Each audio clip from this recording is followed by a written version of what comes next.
Hi.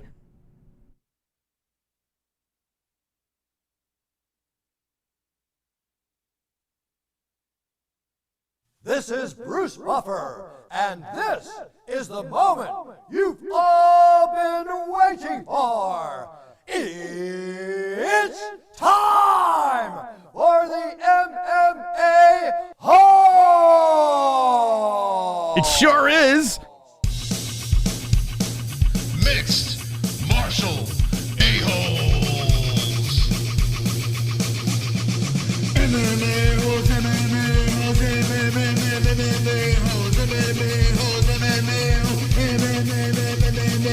You like to be a mixed martial a-hole.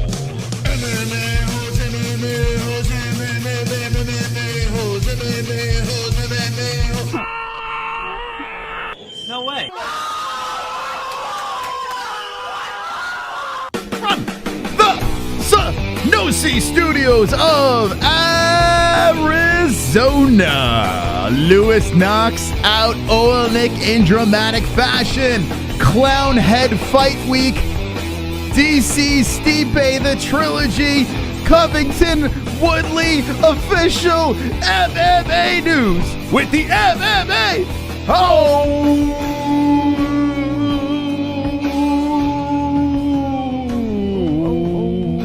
Yeah. Wonderful. Oh, right. It's the MMA Holes Hour here, episode number 137. Hope you're wonderful, wonderful. JBH, how are you? Wonderful, wonderful, wonderful, Moss. wonderful. How are you? Wonderful, wonderful. Tonight's episode is filled with delight. Tonight's episode is filled with might. Tonight's episode, we dive into the fights that happened on Saturday night. Tonight's episode, we tickle your genitals. Wonderful, wonderful. Colby Covington will be fighting Tyron Woodley. Daniel Cormier will be trilogying it up on Saturday. There will be a clown co-maining the event. Derek Lewis knocks out a 43-year-old man. Is he 43? How old is he? 40-something. 40s. Yeah. Chris Wyman bounces back in the win column. So many stories tonight. Also, what do you want to start with, Jesse? Let's start with Woodley Covington, Moss. Woodley Covington? Oh, he is 43. Okay, so there you go. Thank you. Wonderful, wonderful. Let's start off with Woodley Covington, Jesse. And, Oh, by the way, wait. yeah. Refresh where you are right now. Aw. Nah, we'll show that later. Remind me to show it later. It's the MMAHoles.com over here. We'll show it later. Gotta ruin things. I know. I'm not going to solicit to start I the have show. no control over here. Yeah, I'm not going to solicit. I mean, listen, it's bad enough we sold our soul with many other. Oh, there it is. No. Let's get to the news, Jesse. So Covington Woodley is official, correct? Yes. So, according this is a one way to start off the show today, guys. According to BJPenn.com, along with multiple other sources, Tyron Woodley versus Colby Covington is set for September 19th. Huh? The long-awaited welterweight grudge match between Tyron Woodley and Colby Covington now has a date set for it. Woodley announced on his Instagram on Monday that he is in training camp for a fight against Covington on September 19th. The UFC has not officially confirmed the bout yet, but this fight between the two long-term rivals has been rumored for a few months now. The contract has been posted on social media, and the UFC was just looking for the right date for these two to finally settle their score, and that is September 19th. UFC 253, featuring a main event between UFC middleweight champ Israel Adesanya and Paulo Costa, is also set for September 19th. So based on that, this fight between Woodley and Covington figures to be the co-main event for that card. That's a big spot for both men in their march back towards the UFC welterweight title, but at the same time, this seems like it would be better suited as a 5-round fight on its own card. It's worth noting that according to ARIEL HELWANI, there is talk of potentially shifting UFC 253 back a week, so perhaps this could be a 5-round main event after all. After all, a fight of this magnitude deserves to headline its own card. HELWANI also notes that this fight between Woodley and Covington is agreed for September 19th, but not signed yet. So basically, to sum it all up, if UFC 254 or 253 does take place on September 19th as it was originally planned. It will be the co-main event for Adesanya versus Costa. But if 253 gets pushed back 1 week, then that means that September 19th will be a fight night in which Colby Covington and Tyron Woodley will be headlining that card. I'm going to look at the calendar right now. I'm going to tell you what it's going to be. No, that's Where's if my they phone? push it. They might push it back a week. They don't know yet. UFC was This is going to be a fight night. toying with that. This actually, you know what though? So far, it's set for the co-main event of Adesanya Costa. Yeah, you know what? It could use a good co-main event. Shit, this might be the co-main. Yeah, I think that's what it is. Yep. I was gonna say this would be a great fight night main event. You know listen, there's history there. Yeah, That's what Tyron people Woodley's are on saying. the downslope, the Yeah. downcline, and Colby Covington. You know, he's definitely gonna sell this thing very nicely with them. You know, used to be training with each other. What? Training with each other. You can't talk today either, huh? Yeah, what's going on? Maybe it was the sun. Yeah. I don't know if you could see it, but Moss looks like a salmon right now. I'm lobstered up. Yeah, I'm saying co-main event of Izzy Costa. Makes sense. When we were looking at that card, I was like, it needs a little bit more. It needs a little something, little pizzazz. So that makes total sense. I'm going to go with that. No fight night. What do you say, Jess? Well, I'm going to just stick with what the UFC already has planned, which is the co-main event of 253. But I can agree with why people think it should be a fight night main event.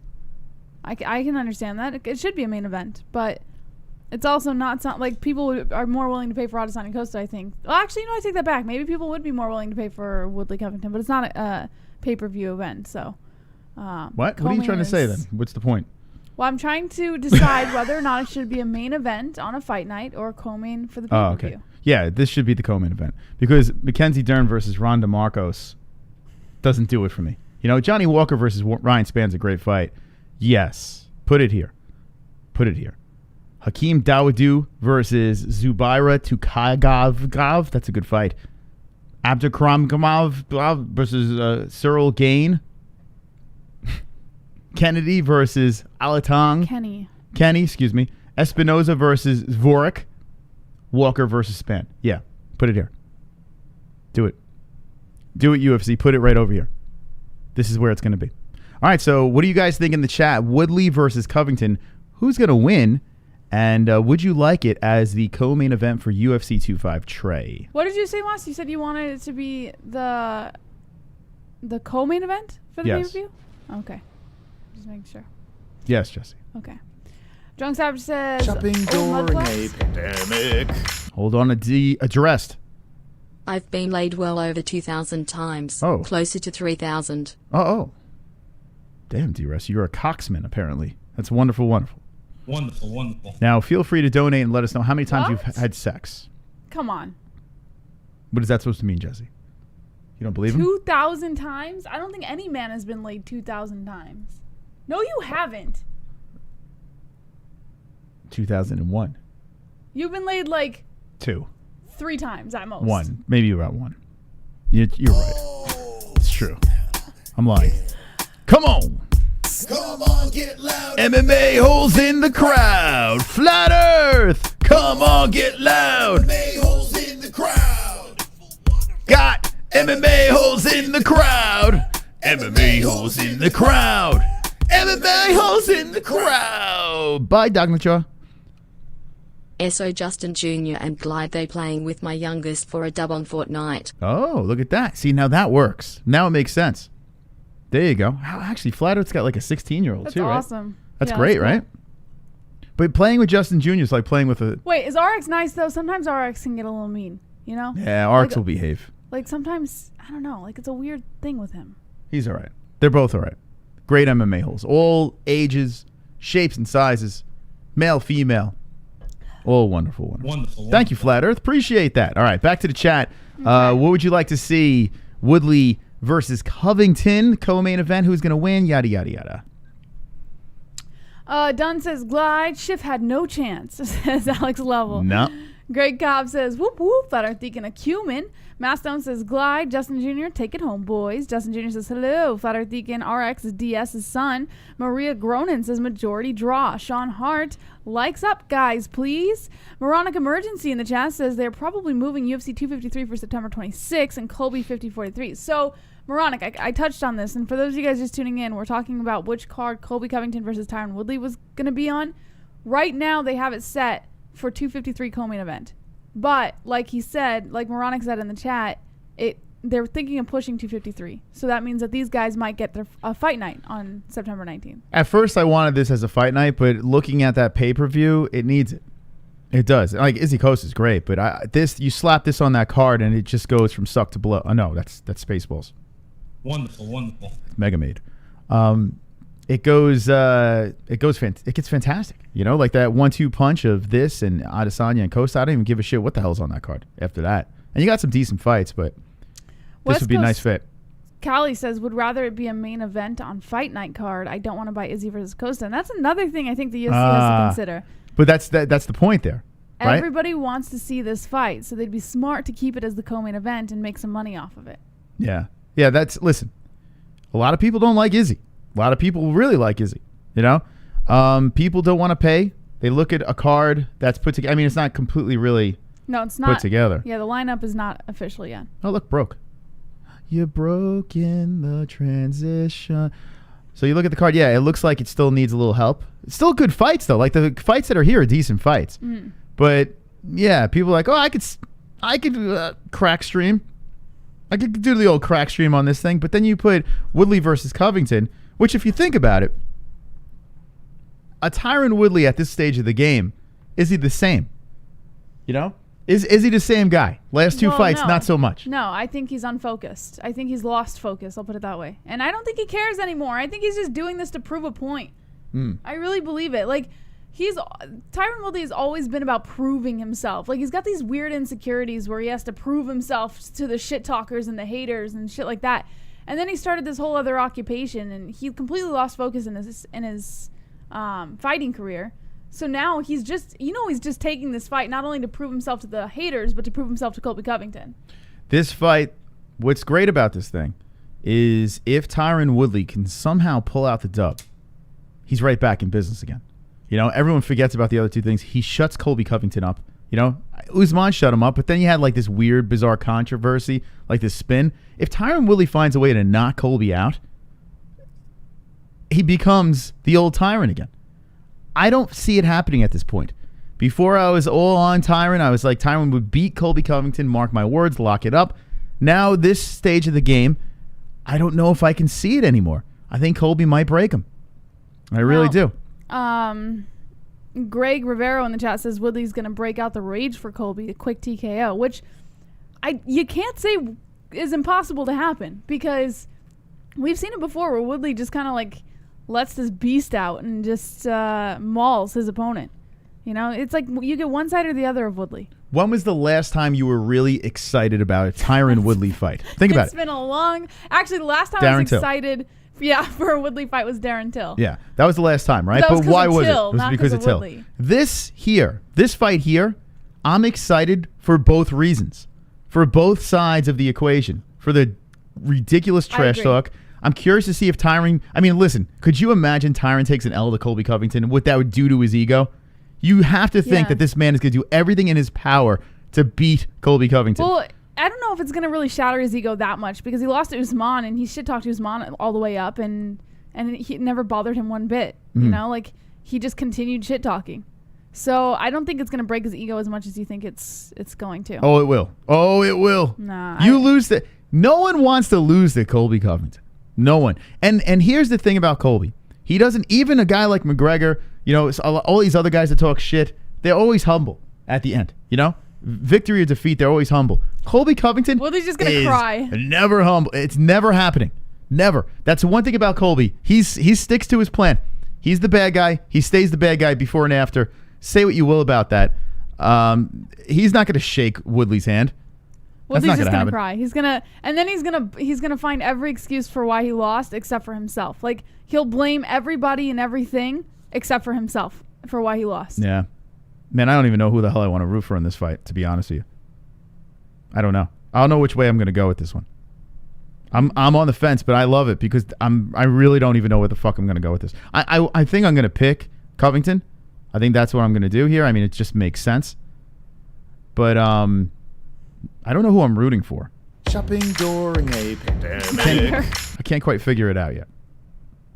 Okay, that wasn't me, but I was married for 25 years until she passed away Whoa. a good while ago. We had sex at least 3 times a week for 52 weeks for those 25 years. Do the math. 3 times 52 times 24 equals 3,744, and that is a fact. Dead man.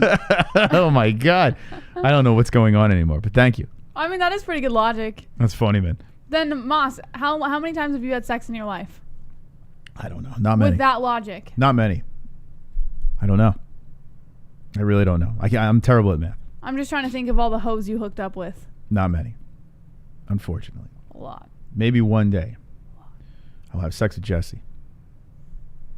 Maybe. No, thank you. I'll pass. Please. Double Champ says, Colby wins. We will never hear the end of it. Yeah, for sure. Listen, this is definitely going to be, bragging rights. That's what I'm looking for. It's going to be bragging rights. That's what this fight's about. They don't give a fuck. They just want bragging rights that they beat each other. Yeah. Look at this. This is kind of cool, right? The transition doesn't want to do shit. That's awesome. It's awesome. All right. So this fight's going to get some buzz. It's good for Tyron. And you got to think it's good for... Colby has everything to lose in this thing. If you lose to a Tyron Woodley who hasn't looked very good as of late, it's not a good look for Colby to take an L here. Now, he can say, he's a former champ and this and that, but he doesn't look like his former self. Now, granted, look who he fought. Gilbert Burns, who is proven to be pretty damn good. Mm-hmm. And, Kamaru Usman is the best 170 of all time. I don't care what anyone says. That's just my opinion over there. I concur. The best. Now, Moss. Not cringy at all. I have something very important. Okay, tell me. And you must handle it appropriately. Please. Please. Because this is a big moment. Okay. Should I zoom in on your face? No. Okay. Pale Monkey's mother. Yes. Says hi. What the fuck? Are you serious? I'm dead serious. But to who? Me or you? I think he just tagged the MMA hole, so I think both. Who is she saying hi to? Can you clear it up in the chat? Is it me? Is it Jesse? Is it these guys? Oh, maybe it's those guys. Yeah, maybe she's saying hi to them. Yeah, at the MMA holes. They are the MMA holes. So figure this out. At them. Smack a like. We're going to talk about the fights that happened this weekend as well. So let's go right to that. And shout out to Pale Monkey's mom. Yes, baby. Shout out. Okay. So this is going to be a problem here. See this transition? It's going to be, I'm going to fucking throw the computer. I don't know. I don't know what's doing it. I don't know why anything's happening anymore. Mm-hmm. Derek Lewis beats Oleinik. Big trouble in the first round. Actually, another extremely funny post-fight interview where this man basically... I never saw it. He basically said, well, I'll tell you what he said, Jess, since you never saw it. He said that he was getting choked out so bad in this bulldog choke that he was making noises that he didn't want anyone to hear. And he wished the crowd was there. Not because... Because he didn't want people to hear the noises. He didn't want anyone to hear the noises. He was like, I wish the crowd was there. So you're like, oh, that's so sweet. He wanted to see the fans. Nope. He wanted them to drown out the wheezing and the squealing that he was making. Because I'm telling you, Oleinik had him tight. He was like, looked like something out of WWE. It felt fake. Like it was crazy watching Oleinik just go, I got him, brother. And Lewis is like making these noises. Lewis gets out of it. Second round happens. Yeah. Lewis, a flying knee. Like, when Lewis throws a head kick, I'm like, that's not supposed to happen. No. Like, you see a guy that size, you're like, no, it's not supposed to go up there. His foot is not supposed to reach another man's face. Yeah. And then when he comes in like a gazelle and his knee, he's like, Hew! And he cracks Oleinik. How the hell is Oleinik not see this giant fucking 270-pound man fly through the air and his knee coming straight? I mean, I don't know how you missed that. But he does. He hits him with that, cracks him, see you later, ground and pound. I love the fact that Derek Lewis came out of this fight, out of the first round, with a sense of urgency. He's like, well, I don't want that to happen again. Yeah. I wish more fighters did this. You see these guys just barely get saved by the bell with a submission, just hang on for dear life, and then play all cautious. Derek Lewis is like, fuck that. I have the most knockouts in the UFC as a heavyweight. I'm going to knock this motherfucker out, and that's what he did. I need more of that. Why don't fighters do more of that? Jesse, tell me. Why do they play I almost got choked out the last round. Ew, I'm scared. No, Derek Lewis, gazelle knee, and then cracks him. Gazelle knee. Well, I want more gazelle knee. And then fucking cracks him.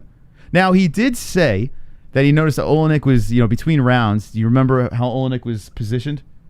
No, wait, what? Back to the mat, legs up in the air. Yes. It looked like Oleinik was going to die. But apparently he was just trying to, loosen up and get the blood flowing. And Lewis is like, this guy's tired. I'm going to gazelle knee and punch him out. Well, it was a good move. Yeah. So maybe Oleinik shouldn't have done that, right? Maybe Oleinik should have done that dramatic in between round thing. Listen, he's in his 40s. He says he was just trying to get the blood moving, but chances are he probably was a little tired because he was a little slower. So I think Derek Lewis sensed that like the beast that he is and capitalized on the opportunity. This man, Derek Lewis, is legit one of my top fighters. I always go crazy for this guy. He's so much. Let me change this graphic real quick. Hold on a second. I can't do this anymore. What's wrong? It's the glass graphic. I don't know what's going on, but What happened? I'm just going to do this. All right. What is that from? Me and Mike used to do that. What happened? No, everybody does that. No, I told you the story. Photo booth. We go, what happened? And No, everybody does that. No, I'll tell you after the show. It's not time for that story once again. What happened? So, and if V-Neck is in the chat, he can confirm it. So, Derek Lewis, this Saturday, proves why he is the best. He is the absolute. If you do not root for the Black Beast, I don't know what's wrong. I think you need your head checked.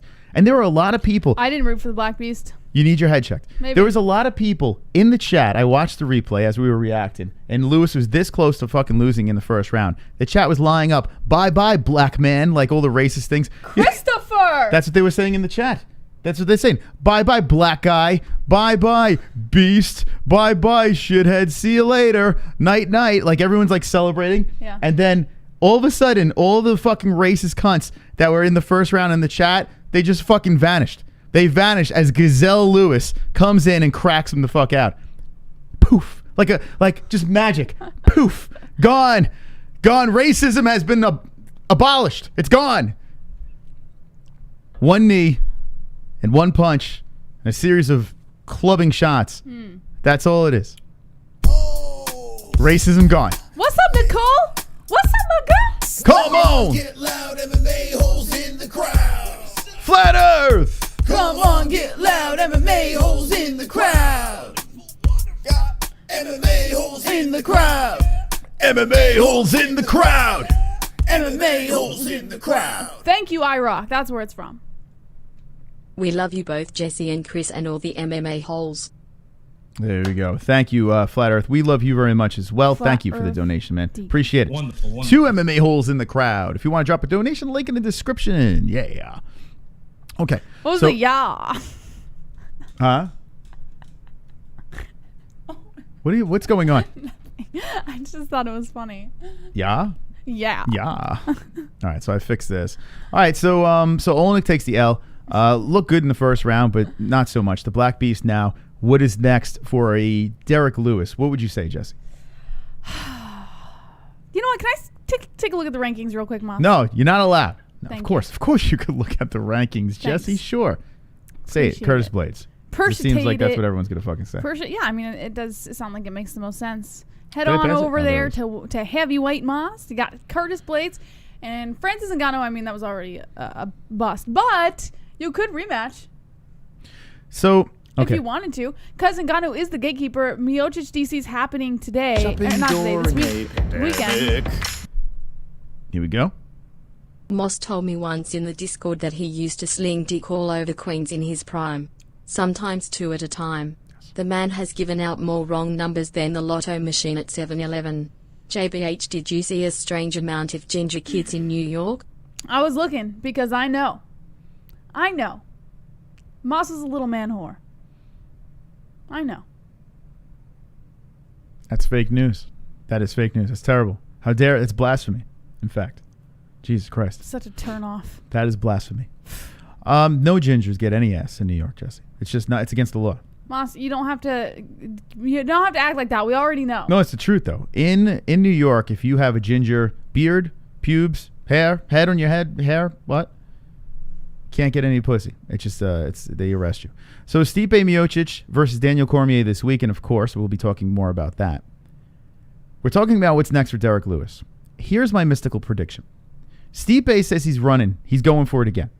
You know, after this fight, I think he signed for more. He's not retiring. He's going to keep it. He's going to keep the party going. Apparently, right? Daniel Cormier claims that he is going to retire. Right. On ARIEL's show today, he was basically doing like a farewell speech and a thank you speech on there. I don't fucking buy it. I don't buy it. Okay, here's what I see happening. If he wins, I don't buy it. I see one of two things happening. And both Cormier does retire. Now, I say Cormier wins the belt, retires. The belt is vacant now that he has retired and up for grabs between Stipe and Nganu. Or, if the UFC still wants to keep Nganu as a gatekeeper, they try and push Curtis Blades. Now, either way, Stipe will fight for the vacant belt after Cormier wins, and Cormier will win that belt. Wow, very confident. Derek Lewis, on the other hand, needs a dancing partner now. Curtis Blades does make sense, and I'm sure a lot of people have, the audacity to say that they don't want to see Nganu Lewis again because it was such a fucking horrible fight the first time around, but give them another chance. They were both clearly way too respectful of each other's power, but they both got lit on fire by the UFC after that fight, and they know to never make that mistake again. So I say give Lewis another chance with Nganu if he's not going to get Curtis Blades. But either way, Stipe Miocic will fight for the vacant title against either Nganu or Blades if the UFC decides not to keep Nganu as a gatekeeper. All right. I'm seeing something weird here, and I may be off. I don't believe if DC wins, I do not buy him retiring. I don't do it. And he will retire. There's only one reason why I'm saying this. I understand he's running around. He's kind of doing like a farewell tour, the way he's talking, and he's older and he doesn't really think he thinks he's at the end. But the way you hear Dana White talk, Dana White will put the right number in play to get John Jones to go the heavyweight. No. And DC trilogy. Money talks. Happening. And I feel like he's doing this about every fighter that retires. Okay, you had your chance. Wait, I'm talking about your opinion. Okay, you had your chance. I'm not done. Let me make my mystical prediction. In fact, let me put myself in my mystical room.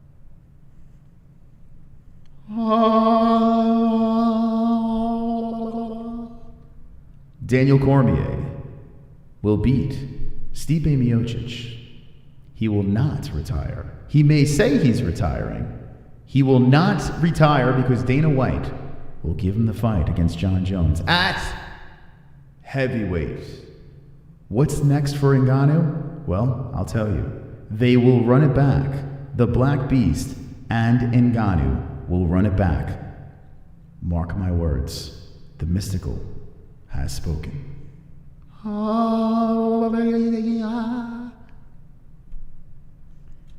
That has got to be the most ridiculous prediction I've ever heard in my entire life.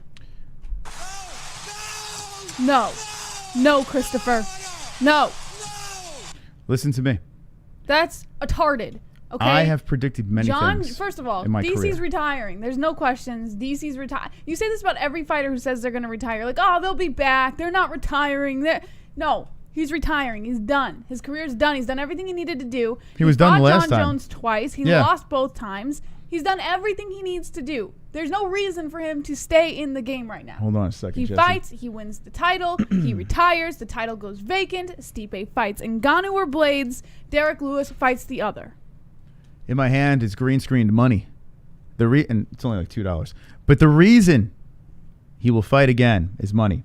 If you buy the fact that DC's victory speech after the fight, when he gets the belt back from Stipe Miocic, it's been a great run. He's going to have a couple of tears. I did this for my family, but that's it. It's over. If you're going to buy that, I guess GSP's retired too. What? That has nothing to do with this. DC is not coming back after this fight. He is retired. Finito. Jesse? Finished. Done. When GSP, no more. When GSP was giving his retirement speech and he was at that whole press conference thingy, I'm like, I don't buy this shit. He is not retired. GSP said for the right number he would come back. DC never said that. DC has already come back for the right number. He was retired before. Exactly. More of the reason why he's not going to do it again. It's done. It's over. Sorry. Do you forget that I am Mystic Moss? And I don't make easy predictions here. But it's easy to me, Jesse. This prediction will happen. Daniel Cormier, if he beats Stipe Miocic, which I am picking to beat him, Daniel Cormier will fight John Bones Jones. You said this already. At heavyweight. That's not happening, Christopher. I'm sorry, Chris. Why do I keep calling you Christopher? People call me Christopher when they're wrong. Yeah, that's what happens? Like one bid. Because I'm wrong? Yes. I'm going to make this clear. See what the chat says. We heard you're clear. Clear for you.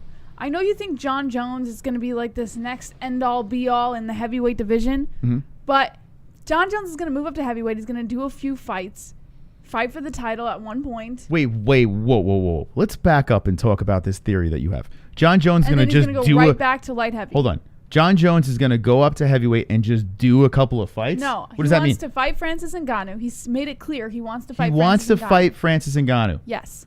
Is he fighting him? He's going to fight for the title as well. So what I see the UFC doing, if John Jones even goes up to the heavyweight division, which they've shown pictures, he's already preparing for heavyweight. He goes up, fights Francis Ngannou, and the winner fights for the vacant belt. That's what I see happening. If John Jones goes to heavyweight.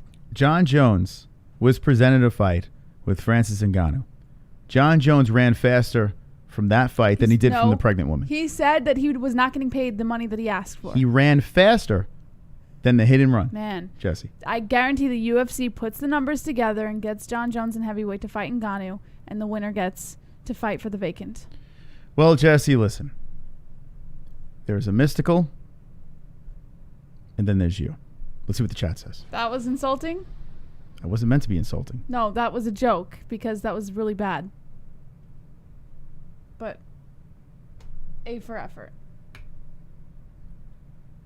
Let's see what the chat has to say. Okay. I want Jones versus Izzy, says Travis Tabor. SS Resonance says he don't want to fight Ngannou if he's asking for the right numbers. Father Deacon says Trump. West Coast Cali says I agree, JBH. Craig Cobb says sounds very good, JBH. Moronic says Oleinik looked like he was on the roids with the shape he was in. Ninja Choke. He was in good shape. Pretty mystical, Moss. Thank you. Streisand says I know DC personally. He will retire. Trust me. There you go, Moss. Who is that? Streisand. Mohammed. Listen, Streisand. Streisand. Thank you for coming into the chat. And if you really do know DC, you know this. The guy likes to make some money for his family. He's a family man. He's got everything he needs. He can solidify himself as the greatest heavyweight of all time. And I do believe that he's going to make this like, hey, this is going to be it, yada, yada, yada. Go on vacation with his family, put the mask on, be safe. And then maybe 4 months, 5 months passes, Jesse. And Dana White's like, John Jones is kind of sitting around. John Jones will not fight Francis Ngannou unless Francis Ngannou has gold. Then you might try to crowbar that together. If Francis Ngannou has no gold around his waist, John Jones will not fight. But if the only way the UFC will allow John Jones to fight for the title is Francis Ngannou, then they will put Francis Ngannou together. Hear me again, Jesse. Francis Ngannou, if he doesn't have gold around his waist, John Jones is not going to fight him. So the question is this. So you're saying the UFC would just throw John Jones out to fight for the title? Yes. No. All those other people in that heavyweight division working their way up to fight for the title, and you're saying they're just going to pick someone out of the light heavy division and throw him at the title. Hold on a second. You got headache medicine? Your logic is hurting me. It's hurting my feelings and it's hurting my brain. You have no logic. That's why it's hurting you. You don't understand the concept of logic. Hold on. You're saying that John Jones, the GOAT, has to work his way up to a title shot at heavyweight? You're going to say that because he's holding a belt for light heavy, automatically that just boots him right into the position of fighting for the heavyweight belt. After everybody else in the heavyweight division has been working their way up. Cody Garbrandt is fighting who? Figueiredo, correct? Why isn't he working his way up to Figueiredo? That's a good question. I disagree with that one too. I even told you when Garbrandt was announced that I didn't like that fight. I just blew your logic up right there. How does it blow my logic up? The UFC does not care about logic.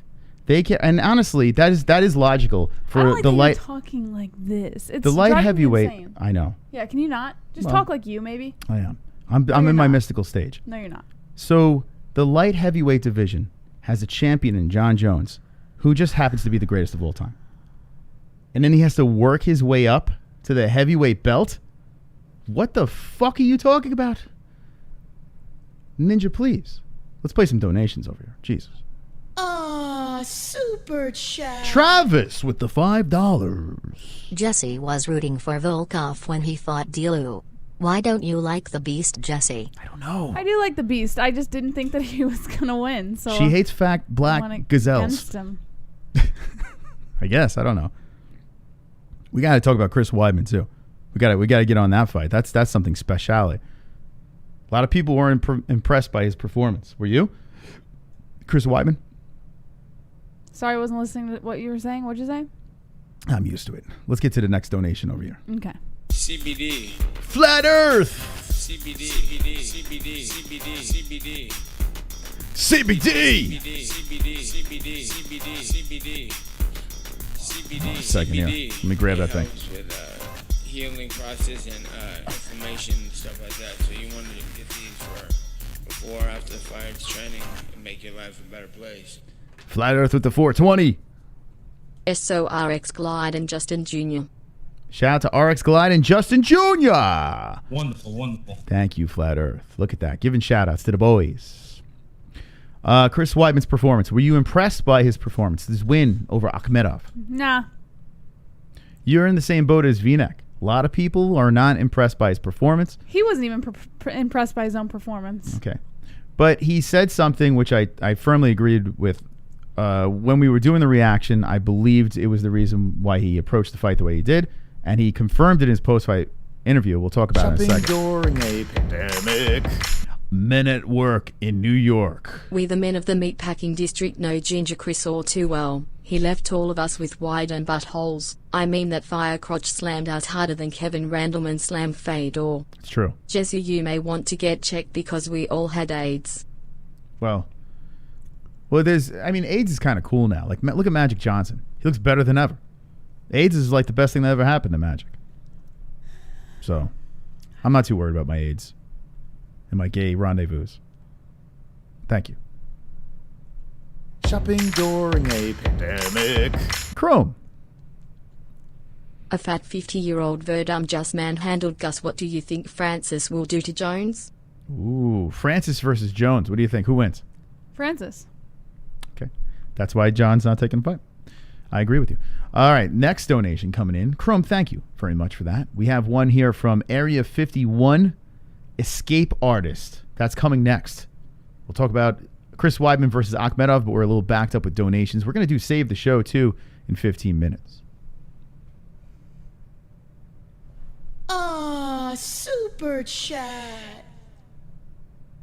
Flew in. CBD. CBD Mystic's room is like Darth Vader's chamber. Truth. Wu-Tang. MMA. Holes. Respect. Killer bees. We on a swarm. Ace Rimmer. Vert. Inzan. Killer bees. Little Wu-Tang in there. Like that Area 51 Escape Artist. Killer bees. You notice he has his S is a dollar symbol. It's a little S dollar thing. See that? Look at that. Shopping during a pandemic. Roberto. I love DC, but Saturday he gets knocked out. And he would get emotional and retire and continue his career in the WWE. He loves the WWE. And Daniel Cormier losing this fight is a very real thing. Picking a lot with my heart. I do believe Daniel's going to win, but if he gets knocked out, I would not be surprised. Stipe can be the GOAT of heavyweight, and if he gets this win, in my book, he solidified it. That's why the fight's so great, you know? What do you think? Stipe's chances of knocking out DC? Man, DC said it himself. He just wasn't him in that last fight. We got to see him knock the fuck out of Stipe the first time. And then DC knew that he came in a little too confident. Not too confident. You can never come in too confident. But too, is there such thing as like overly ready? Can you come into something overly ready? Yeah, you can over-prepare. Or over-prepared, I guess is what DC's mindset was. And he got all fucked up from that. And he knew it. He even said today he knew that he went into it wrong. So I have a feeling DC's going to come in the same way he did the first time around, and he's gonna knock Stipe to the ground. He dominated that fight, but the way he lost that thing, The way Stipe worked that body, rearranged his game plan, and just took it to him and destroyed Cormier. You can't discredit that in this fight. You think that DC is the only one that's going to retool? You know that Stipe is going to come in there in better shape than ever. He is ready to continue fighting after this. So he's taking this very serious. If Stipe wins this fight, I would not be shocked. I wouldn't. But I'm going to say this. Daniel Cormier is an Olympian. He's not a gold medalist. He's an Olympian. Daniel Cormier doesn't really lose much. He knows how to win. He's a born winner, Daniel Cormier. Stipe Miocic has been up and down so much in his career. Even though he had that long win streak as a heavyweight champion, he still has been up and down. So that's why I got to go with DC, the pedigree of the fat guy. Let's move on, Jesse. As we move into the co-main event, Chris Weidman, Omari Akhmedov. Some people didn't like it. Matter of fact, most people didn't like it. But I think Chris did what he had to do just to get that dub. So I am not upset. I was disappointed. Listen, I thought I was fully confident Akhmedov was going to knock Weidman out. Weidman showed nothing but a glass chin in his most recent endeavors with other opponents. But at the same time, seeing that Weidman had the ability to at least control the fight in certain ways, I think for what it was, I was a little more disappointed. I thought, being a former champ and being someone who's constantly training with Matt Serra and Ray Longo, we would have seen a little bit more from him, and we didn't see that.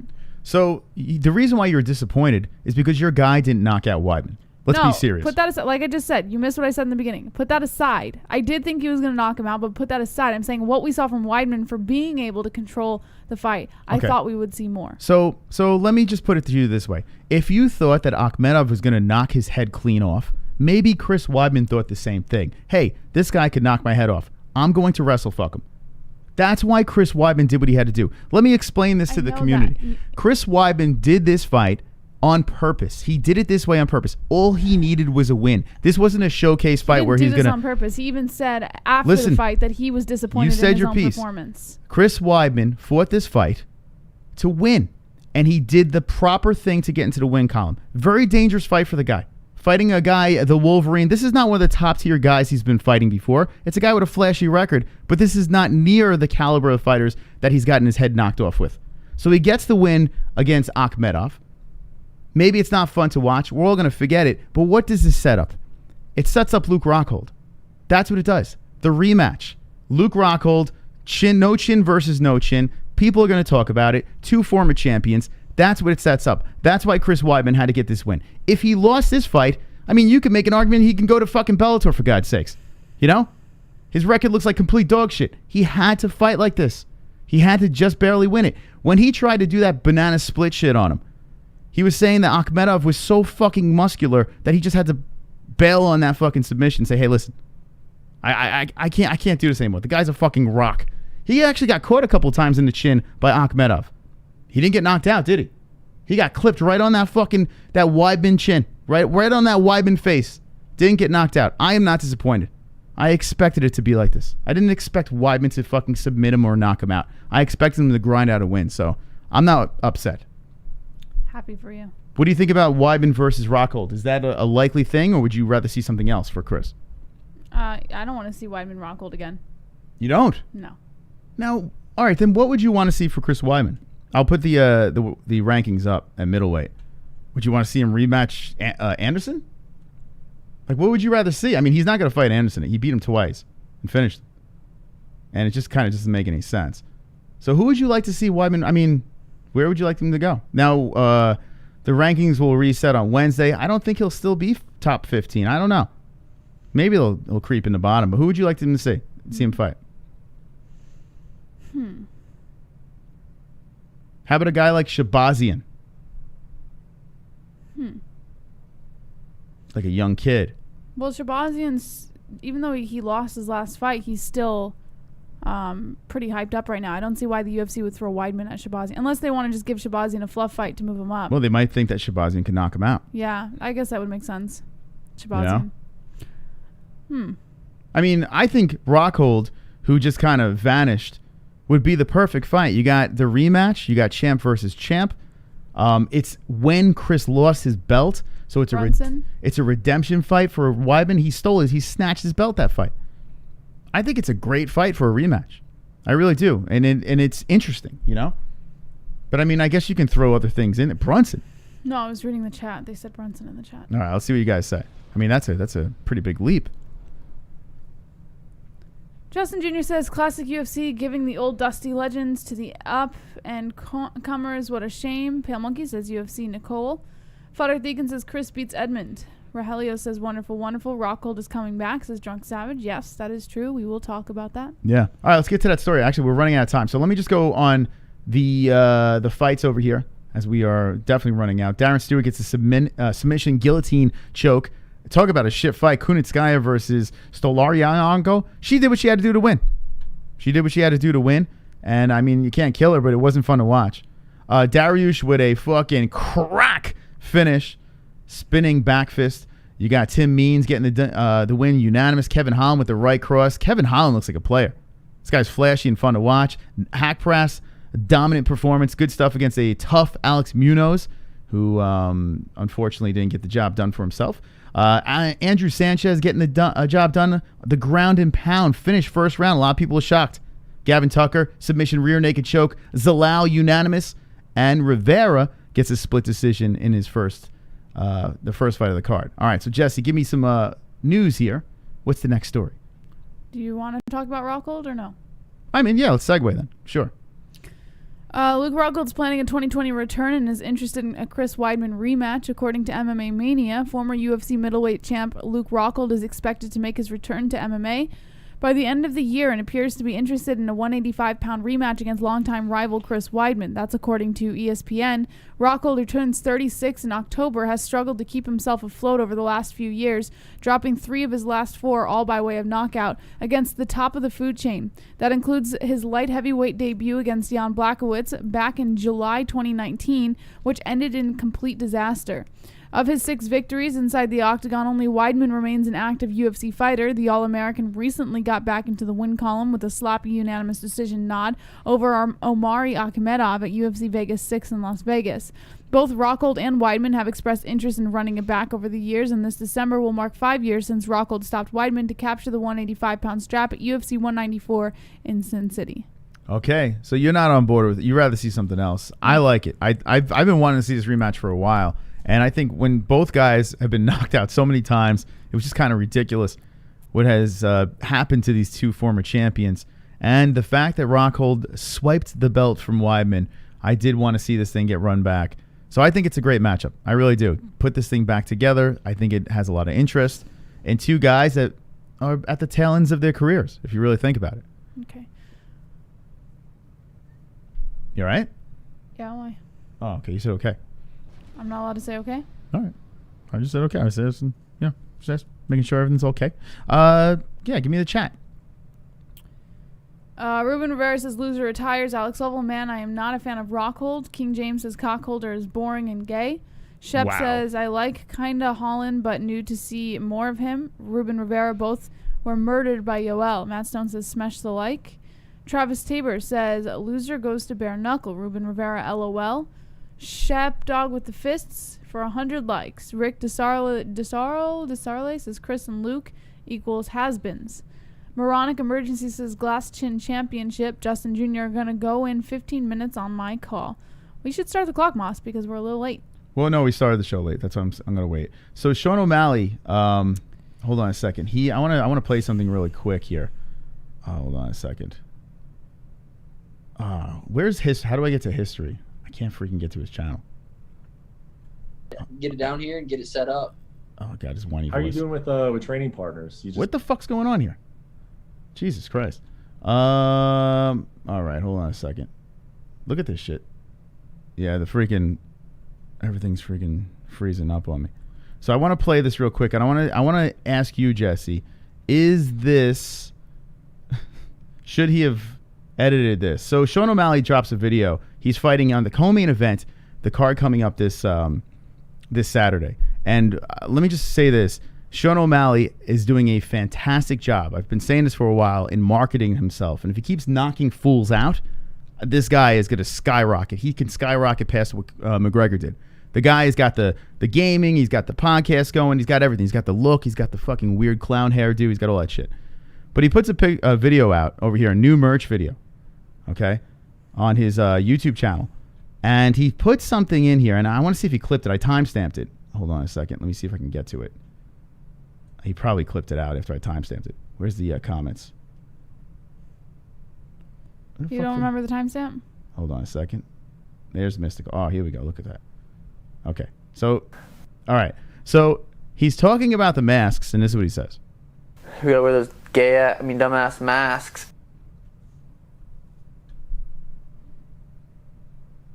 That's not acceptable, Jesse. Why? This man is a UFC fighter. This man is supposed to be a role model to children. People say that all the time. Ages. And he says this. We gotta wear those dumbass masks.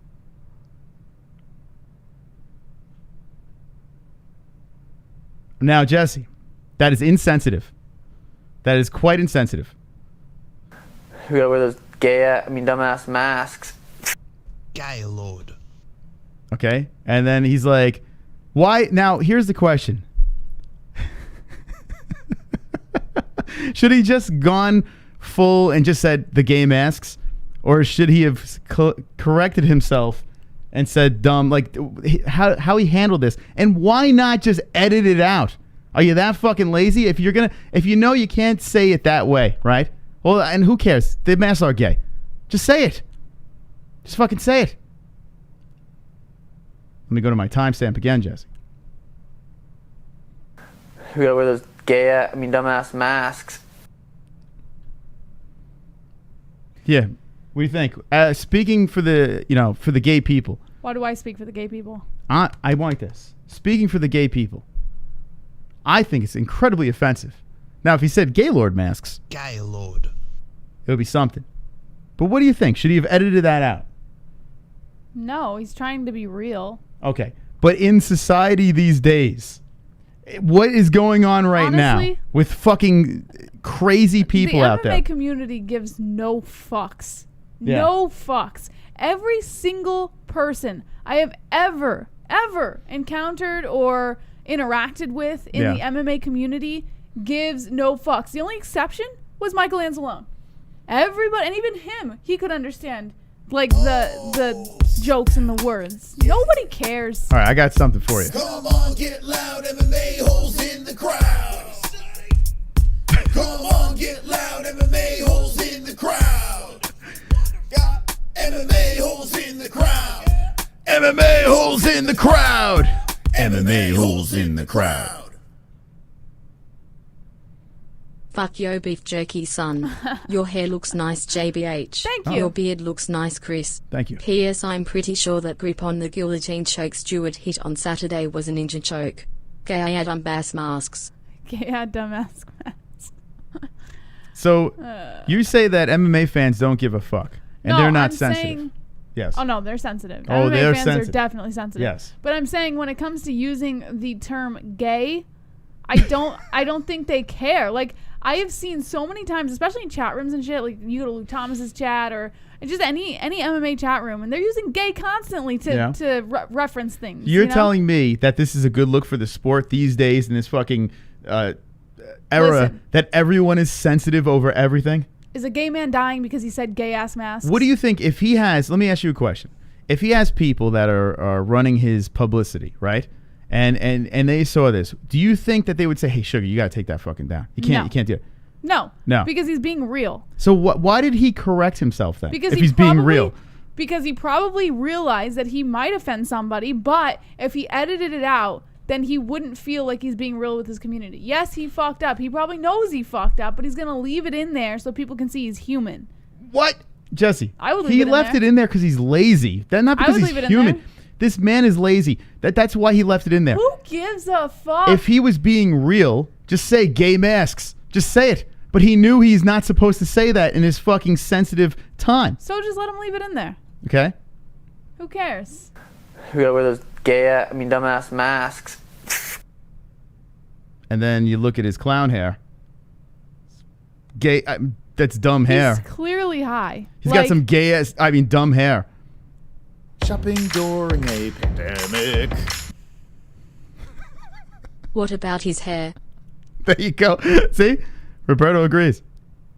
And You know, look at his dumb hair. He even got gay ass in there. You know, he didn't even I feel like you're reaching a little bit. He could have said just gay, but instead he said gay ass. we gotta wear those dumbass masks.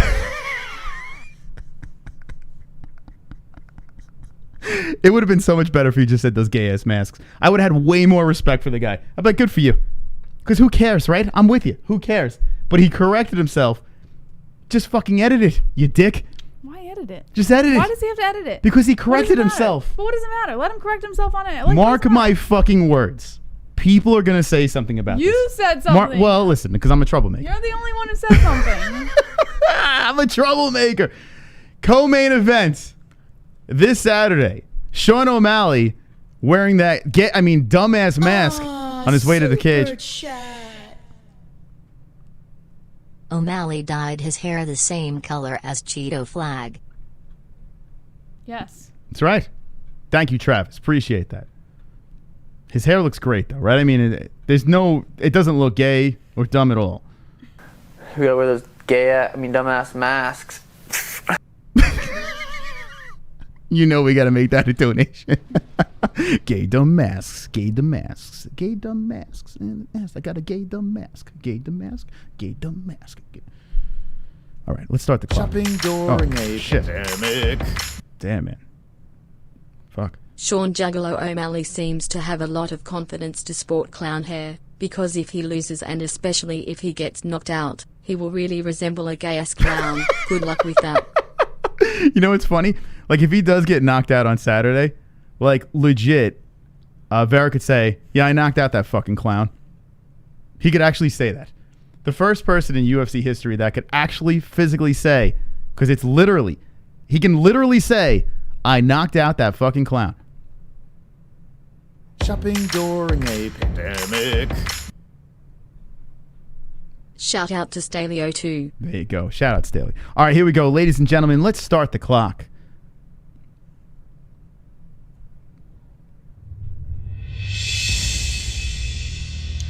It's time to save the show. Let's open up the phone lines. Let's get the people in. Let's be a hero tonight. Extend the show and let's party opening up. Let's talk to the people. Let's talk about the gay-ass clowns.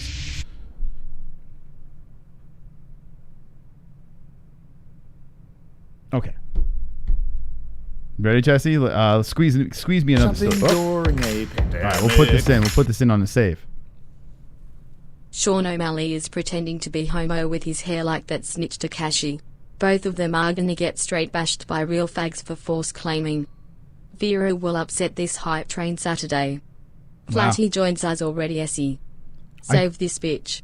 I want to... Thank you. Put the 2 on there, Jess. I want to do a... We gotta wear those dumbass masks. I want to do a poll on who's going to win O'Malley, and we'll throw one up after the stream. O'Malley or Vera, who's going to win that fight? If O'Malley wins this fight, it's a very big one. Boom, roasted. Nice notch on his belt. Roasted. You suck. Boom, roasted. Here we go, Lord Sinosi. BBC Flying Knees erases racism. For my queen. Save the show. There you go. It's true. The flying knee saved racism. That's the truth. Derek Lewis shut up all the racists that were in the chat. Like, oh, the black guy's getting choked out. And then, boom! Thank you very much, Derek Lewis. You have done it. You are the modern day Abe Lincoln. All right, drop the donation in and save the show, friends. There's Sean O'Malley. Sound the alarms! It's about to go down with the mystical Anzalone! Michael Anzalone! Come on! Anzalone! Light up the chat! Michael Anzalone! Watch out, here he comes with the wrench friend! Heart soul of the holes, Mrs. Get your girlfriend! Time out trolls, welcome to the dead end. Cock so big that you can't even comprehend! Busting chrome, making bitches moan on the timestamp throne! On the chapu stone! Hold up! Save the show! For the tales will be told about Michael Anzalone! Oh, Save the show. Wow, Kiwi. I was thinking about changing this picture to the actual Anzalone face to really tribute it to him. What do you think? Yeah, but then you lose like the allure of having him in the chat because that was his profile picture. I know, but I want to have that. You got his face in the chat now and him up there. I don't know. What do you think in the chat? I would like to have his face to tribute, you know? Even though that was his avatar, that's why we did that. All right. Well, we'll take a vote. But thank you, Kiwi, man. Adding on to the clock over there. Thank you. You're a wonderful, wonderful friend. And we have 2 minutes left in the game. Another one? Another one! Another Anzalone! Yeah! Keep it going! Michael Anzalone! Anzalone! Michael Anzalone! Watch out, here he comes with the ranch friend. Heart and soul of the holes, this is Steve, your girlfriend. Time out, trolls. Welcome to the dead end. Cock so big that you can't even comprehend. Lost and grown, making bitches moan. On the timestamp throne. While the chat room stoned. Hold up! Save the show, for the tales will be told about Michael Anzalone. The greatest of all time, Michael Anzalone. Alex. Don't let the boat sink. Save the show. Yes, look at this. Heroes. We have heroes tonight, Jesse. How many minutes? 45 minutes. Woo! We going long tonight, friends. We're going we got heroes in the chat. I need a hero. They're in this chat tonight. They're gonna save the show and make us go longer in the night. I need a hero. They lay in my chat room with their cocks out in the hands jerking. Oh shit! Guys, what time is it? Here we go, Roberto. Habib time. Hey. I want to ask you guys, what time is it? Oh my God, my head's gonna explode.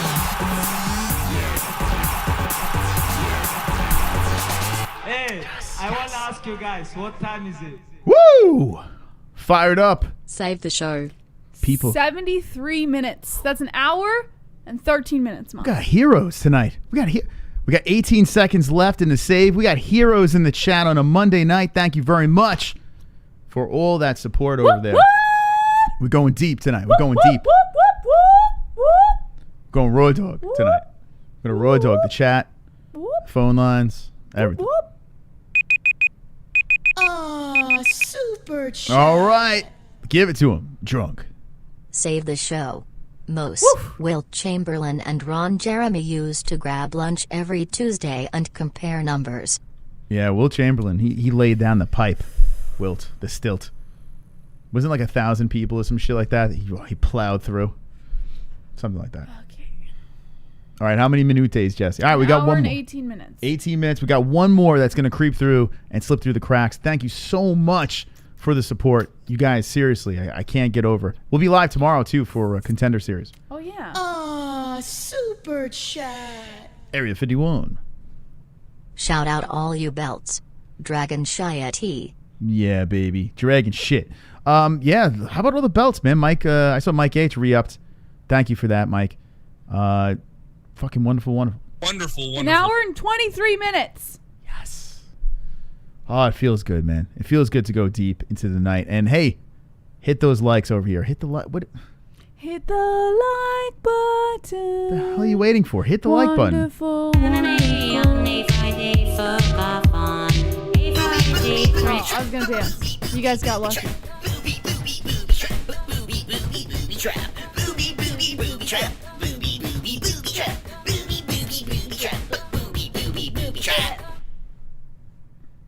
Save the show. Wow. The ho. Throw it on there. Throw it on there, Jesse. An hour and a half. All right. Hour 30. Thank you so much, guys and gals. Appreciate that. Had to motorboat that. All right. Timer. Booby, booby, booby trap. Booby, booby, booby trap. Booby, booby, booby trap. Okay, the booby trap. We haven't heard the booby trap in a while. All right. You guys ready for phone lines? Hit me with the ones in the chat if you're ready for the phone lines. We're going to go deep tonight. Super chat. Super chat. Fucking like. Thumbs up, you simps. Yeah, thumbs up, you simps. Yes, simps. Boss. What? What? I don't know. By the way, we got some spanking new merch. You got to hit the likes, though. We're going to show you our new merch. You're going to love it. Finally. Speaking of Gaylord, I mean, we got colorful stuff. Jesse. We have some coming our way, too. I can't wait to wear them. Jesse. Jesse.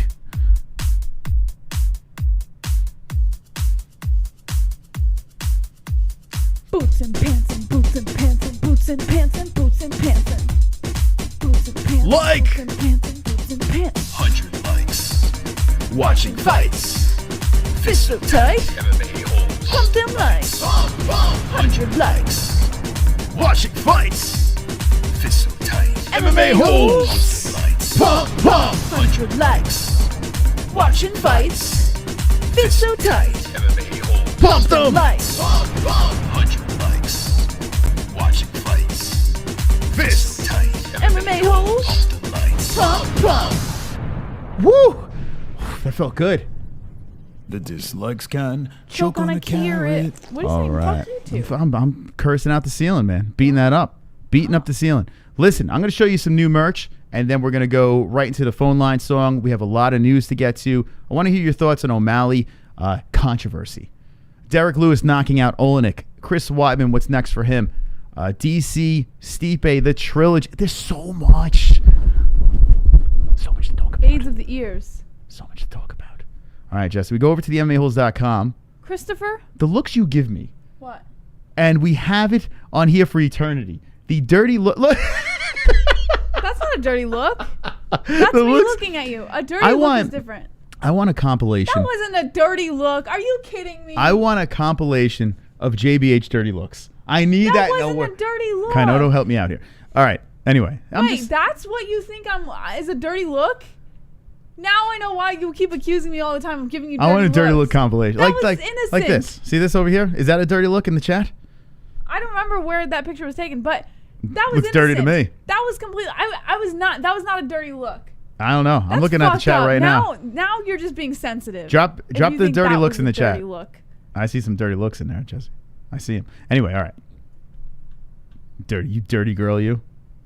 Sometimes you make me want to just strangle you. Yeah, you know? I don't know. You get so mad for no reason. Here I'm we go. not Here's mad. the store. I just want to strangle you. You get agitated for no reason. All right, so these shirts that we dropped on the MMAHoles.com, they will be underneath on the YouTube video. They will, with the other shirts over here, but these are exclusives, okay?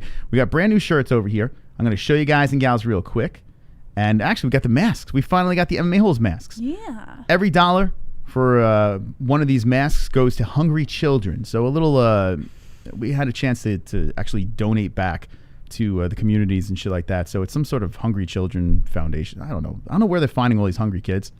They're like laying around starving and they give them food or something. I don't know what's going on. But anyway, it's for a good cause. So get those masks over there. We have the Carnage sweater. Woof! I can't wait for this one. The Carnage fucking sweater. There we go. Activate the Carnage. Now the picture's a little blurry. I don't know why Teespring does that. But on the back you have the Carnage.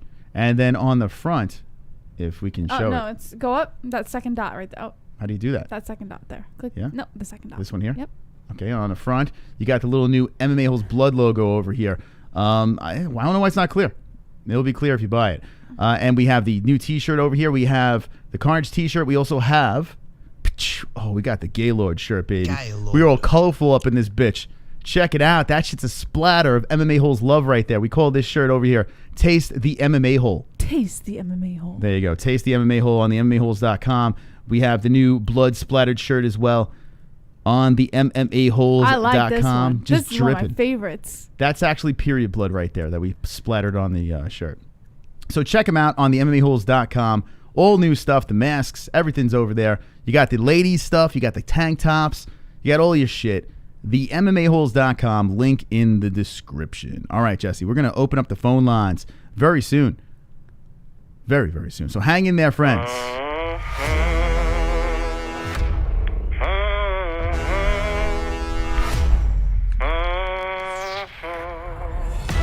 Hello, you're live with the MMA Holes. What's your name and what's on your mind? What's up, Jesse and Chris? It's Drunk Savage. No way! Drunk Savage. What's up, Jesse and Chris. It's Drunk Savage. I can't believe you're calling right now. Drunk Savage, what's on your mind? Not much. Wonderful, wonderful. I have a respect for everybody in the chat.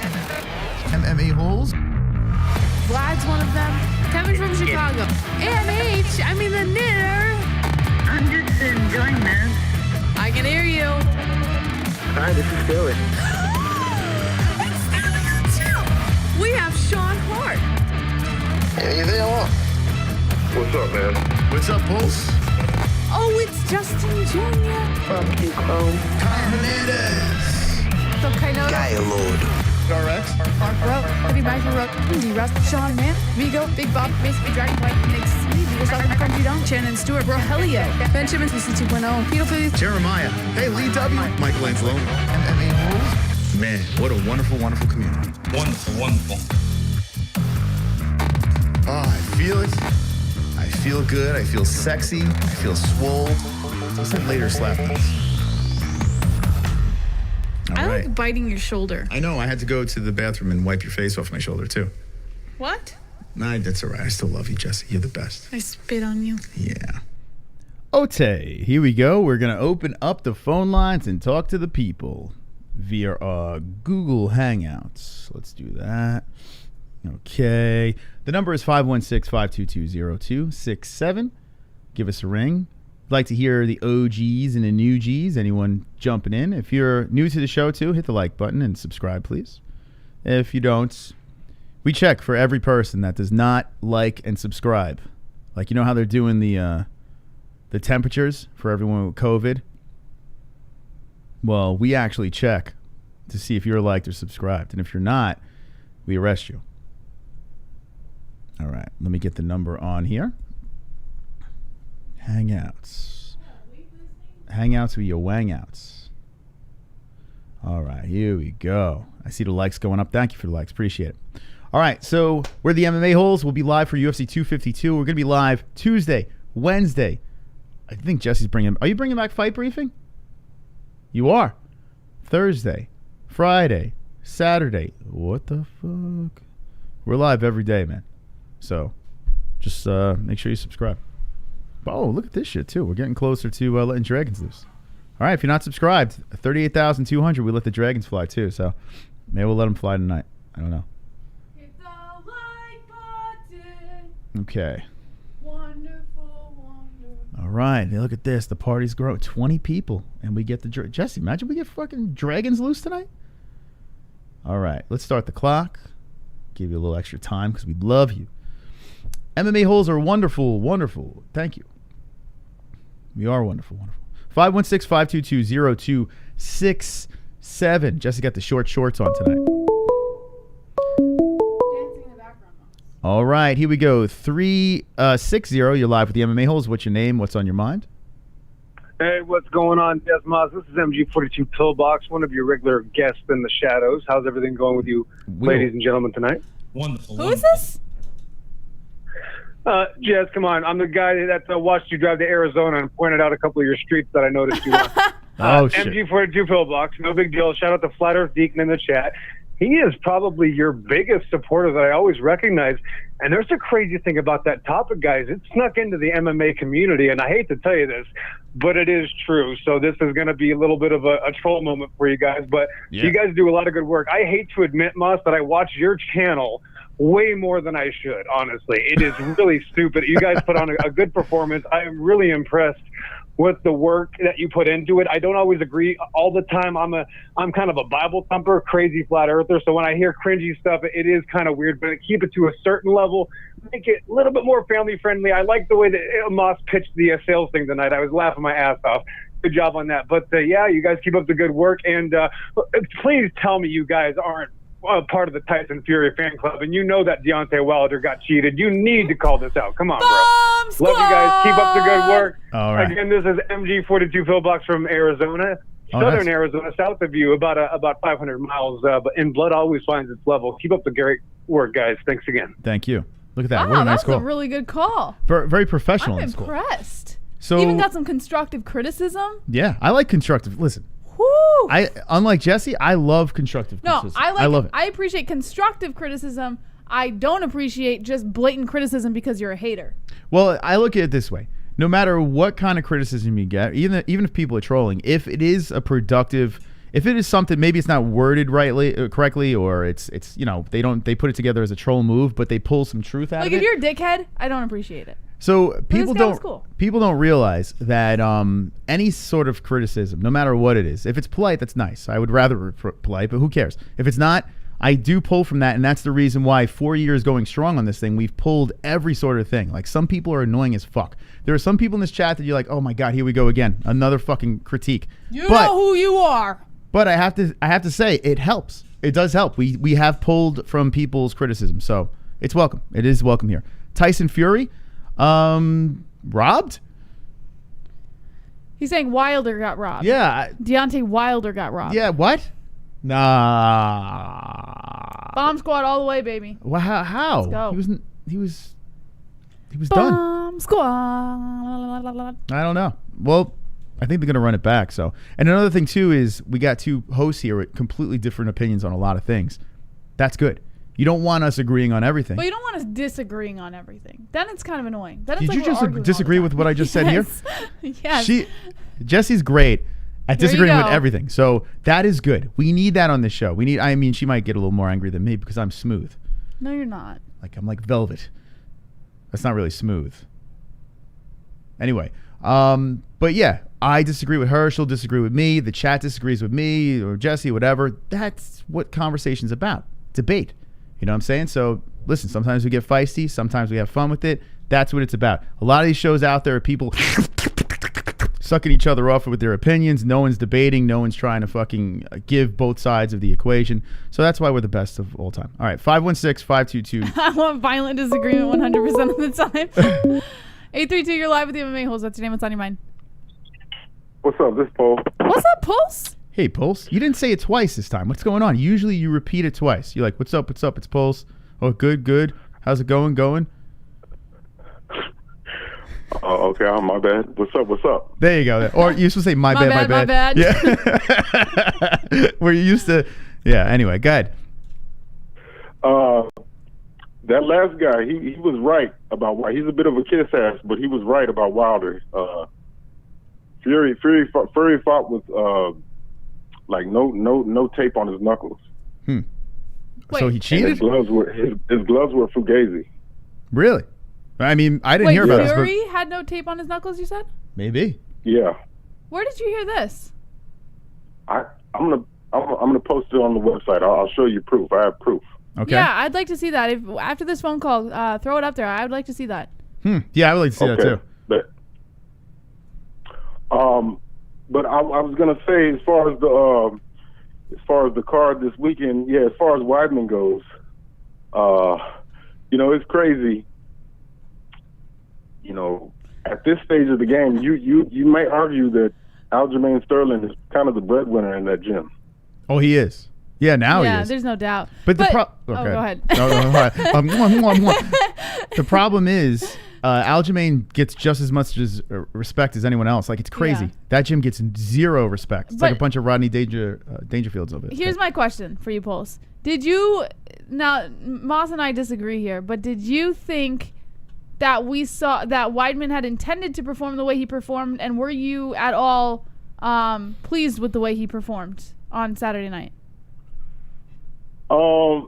It wasn't exciting of a fight, not especially for a co-main event. I do kind of agree with Chris, because it's like he couldn't take another loss. If he had lost Saturday, that would have been, 6 or 5 straight? Oh, it would have been a mess. Yeah, out of his last 5, he won 1. Well, now... I mean, he lost the belt at 194. That was in 2015. So it's 2020. It's the fall of 2020. So that would have been 1 win in 5 years. At that point in time, that's usually when they start talking about cutting people. Yeah.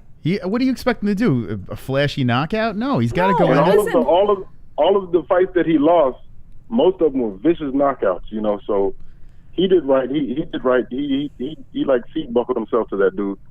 And he wasn't going to allow him a chance to to swing. It's crazy. He threw that inadvertent spinning heel kick against Rockhold, and it fucked his whole life up. Yep. After that, everything went down. Oh, yeah. Listen, I agree. I agree that he did what he had to do to win, but and I'll go back to this again. I think for as much as he was able to control the fight, we should have seen at least a little more from him. That's all I'm saying. I'm not saying that it was a bad fight or anything like that. I just think his performance could have been better given what we've seen in the past, given the fact that he's been a champ in the past, and given the fact that he trains with Ray Longo and Matt Serra. Yeah, but Jess, I expected him to be better. I'm not saying the fight was trash. I never said the fight was trash. But you didn't expect anything from him. I didn't expect him to win at all because you expected him to lose. So right. Where are these so expectations coming from? For the amount that he did control the fight, because I have eyes, I can see that he was controlling the fight. For the amount that he did, I expected to see more. But it's fine. It is what it is. Like, all I'm saying is I feel like his performances have been better in the past, and it could have been a little bit more this time. That's all. And the reason why I'm discrediting what you're saying is anyone that picked against Weidman shouldn't be criticizing him because they thought he was going to lose. So he did what he had to do. He proved those people wrong and did what he had to do to win. It was not pretty. He just had to get in the win column. That's what he had to do there. He's literally on his last leg. He's gonna retire soon, anyways. There's really no need. He might as well go out with a bang and prove himself, right, Pulse? Right on. Well, I mean, I think he needs the safest matchup they can find for him at middleweight. And I'm looking at the roster. Apparently, Tim Bosch is still with the UFC, so that might be an option for him. They need to get somebody way down the rankings at 85. Yeah. Because all of these other guys, they're killers. Even the guys that are unranked, like Ian Heinisch, and Eric Anders. These guys are killers. They're young lions. I don't. That's a cool trick he's doing with this phone. I guess I got a green mug. Ma, stop being so rude and listen to what he's saying. I'm listening. I'm just doing magic at the same time. No, I mean, he took the path of least resistance in that fight for sure. He did what he had to do. That's all you can really say about it. I don't know who they're going to book him against next. Like, I was thinking originally maybe they should feed him to Blonde Brunson. I think Brunson sleeps him. The way Brunson looks now, yeah, I mean, it looks like Brunson would beat him. I don't know, man. I don't know anymore with Wyman. I don't know what to think. I really don't know what to think. All I do know is I need to see him fight Rockhold again. That's the only thing I need right now. Yeah, that's no chin versus no chin. That'd be crazy. It'd be funny if they both double knock out each other and then both retire. You know what? They should make a fake belt for them, like they did with the BMF thing. They should make a fake, no chin belt for those guys. Make it have a little fun, But UFC won't do it. Okay, matter of fact, everybody was clowning Shogun Rua for the way he looked. Shogun right now at his age versus Weidman, who do you think wins? Shogun at his age right now? Ooh. Yeah. I tell you what, Shogun did look versus pretty shitty. Weidman? He did look bad. Wait, Weidman right now. Listen. Shogun at his age now versus Weidman right now, right? Yeah, I think that might be the safest option for him. You know what? And Chael Sonnen beat Shogun. Yeah, and I thought that that wasn't going to happen if Wyman just gets him down and humps the shit out of him. Yeah, I would have to give Weidman the win, honestly. You would? Oh, you would pick Weidman? I think I would pick him too. I would give Weidman the win. Although Shogun, I mean, I don't know, man. He's a legend. Yeah, I don't know. Shogun's been in some wars too now. He's been in wars with Henderson and the trilogy with Nogueira. He's been in some wars too, but I think his chin might be might hold up a little bit better than Weidman's at this point. So I don't know. It's touch and go. I don't know what's going to happen with Weidman, but next loss, I think he should hang it up. I'm glad he got that win under his belt, but at this rate, it's like you're winning like once in every 4 fights. Mm-hmm. If he wasn't a former champion, they would have been gave him the pink slip. Mm-hmm. Isn't it weird though with Chris Weidman, a man who has beaten the legend twice to retain and defend, and then beat other legends, defending the belt in Leona Machida and Vitor Belfort. I mean, this guy, what he did as a champion and how he got up there undefeated, this guy had some fucking run. And like you said, if it wasn't for that weird pirouette spinny thingy that he was doing against Luke Rockhold, he might have still had the belt and hung on for a little longer. He was beating Yoel Romero in that fight, until he got cracked. Yeah. So it's just crazy how everyone's just like, oh, he sucks. I mean, listen, he's been unlucky, and now his chin is tested. Now his chin is not all the same. Maybe his confidence got taken away from him. But what he's done before that, I don't understand why he doesn't get a little bit more respect. If people don't appreciate what he's done in the past, it's a little crazy. Yeah. But who cares, right? Well, other than that, the card was pretty good. People got to respect Derek Lewis now. He is the official knockout king of heavyweight in the UFC. Yes. And I say book him against Blade because he'll knock him out for sure. Man, see, I'm afraid of that Blades fight. As a Derek Lewis fan, I am terrified. I know what Blades is going to do. And I understand Blades got knocked out by Nganu twice. But I do feel that Blades is very smart, and he is a very bad matchup for Lewis, where he is going to hump he's way stronger than any other guy that's been grappling. I mean, listen, Cormier, look what Cormier did to Lewis. If Cormier is going to do that, I think Blades is going to do the same. He's bigger, he's stronger. I do not like that if I'm a Derek Lewis fan. But you see how he didn't submit to Oleinik? He didn't, but he wanted. He's a boa constrictor. Yeah, Oleinik's a beast, but he's 43 years old. You put a younger, bigger, stronger, and Blades got to be the best wrestler in the heavyweight division. I mean, I don't even think it's close right now. So, I mean, you're putting him against the guy, Derek Lewis, who even Ben Askren said, if he just made a couple of tweaks to his takedown defense, and if he can stuff Blades, then we got ourselves an interesting fight. I don't think he can, man. I think Blades is too much for him. Do you really think you think Lewis would knock him out? I do. I think, he's a different fighter now that he got his back fixed.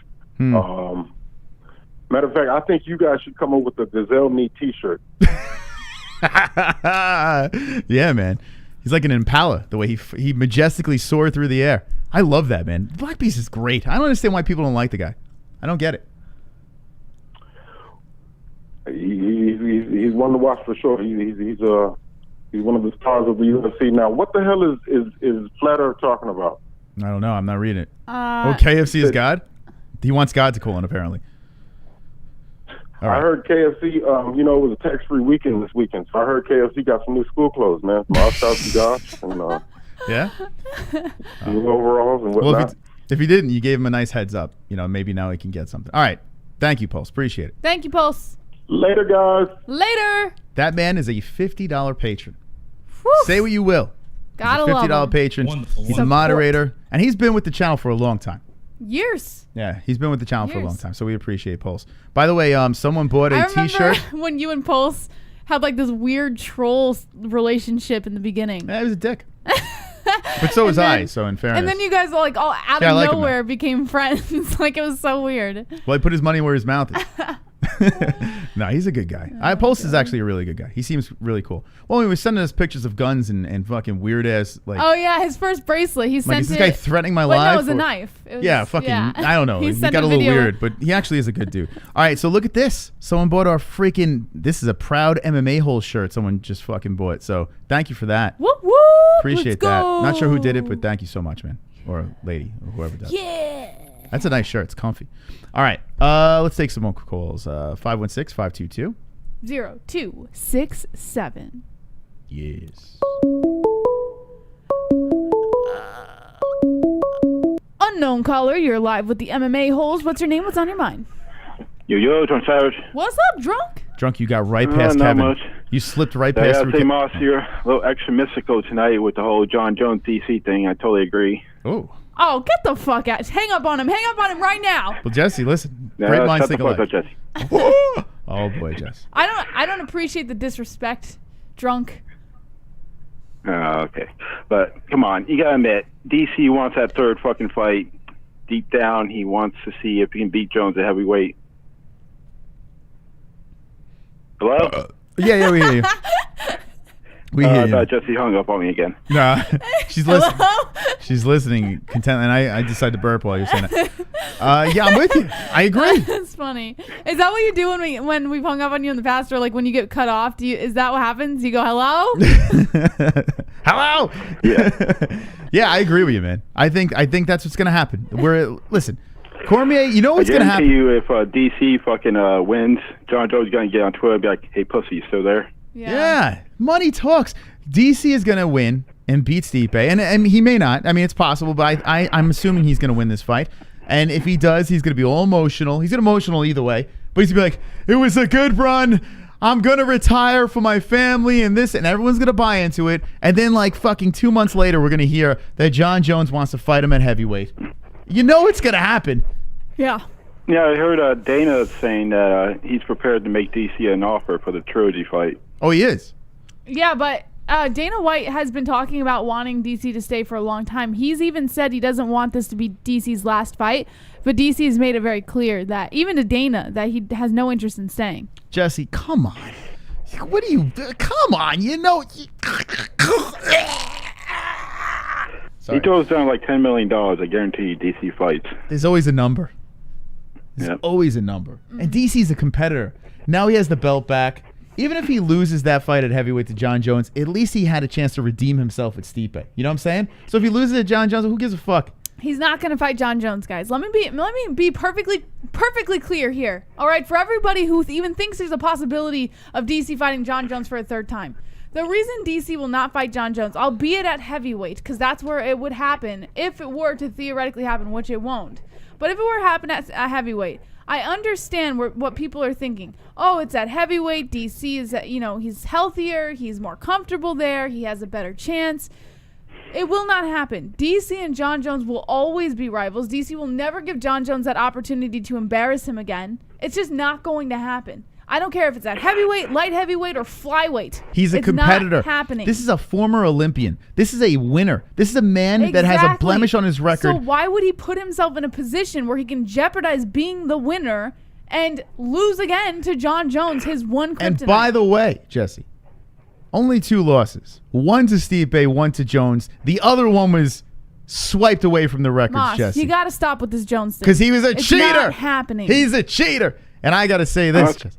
Guy drunk. When you think about it, what does DC really have to lose? He has already lost twice. His dignity? If he loses, so no big deal. He lost to John Jones, who beat him already twice. But if he wins, fat pockets. Fat pockets. Yes. Could you imagine this? He beats Stipe. Dignity. He has his dignity to lose, guys, because he's lost twice already. But why would he to this. jeopardize that? Like, why would he put himself in that position?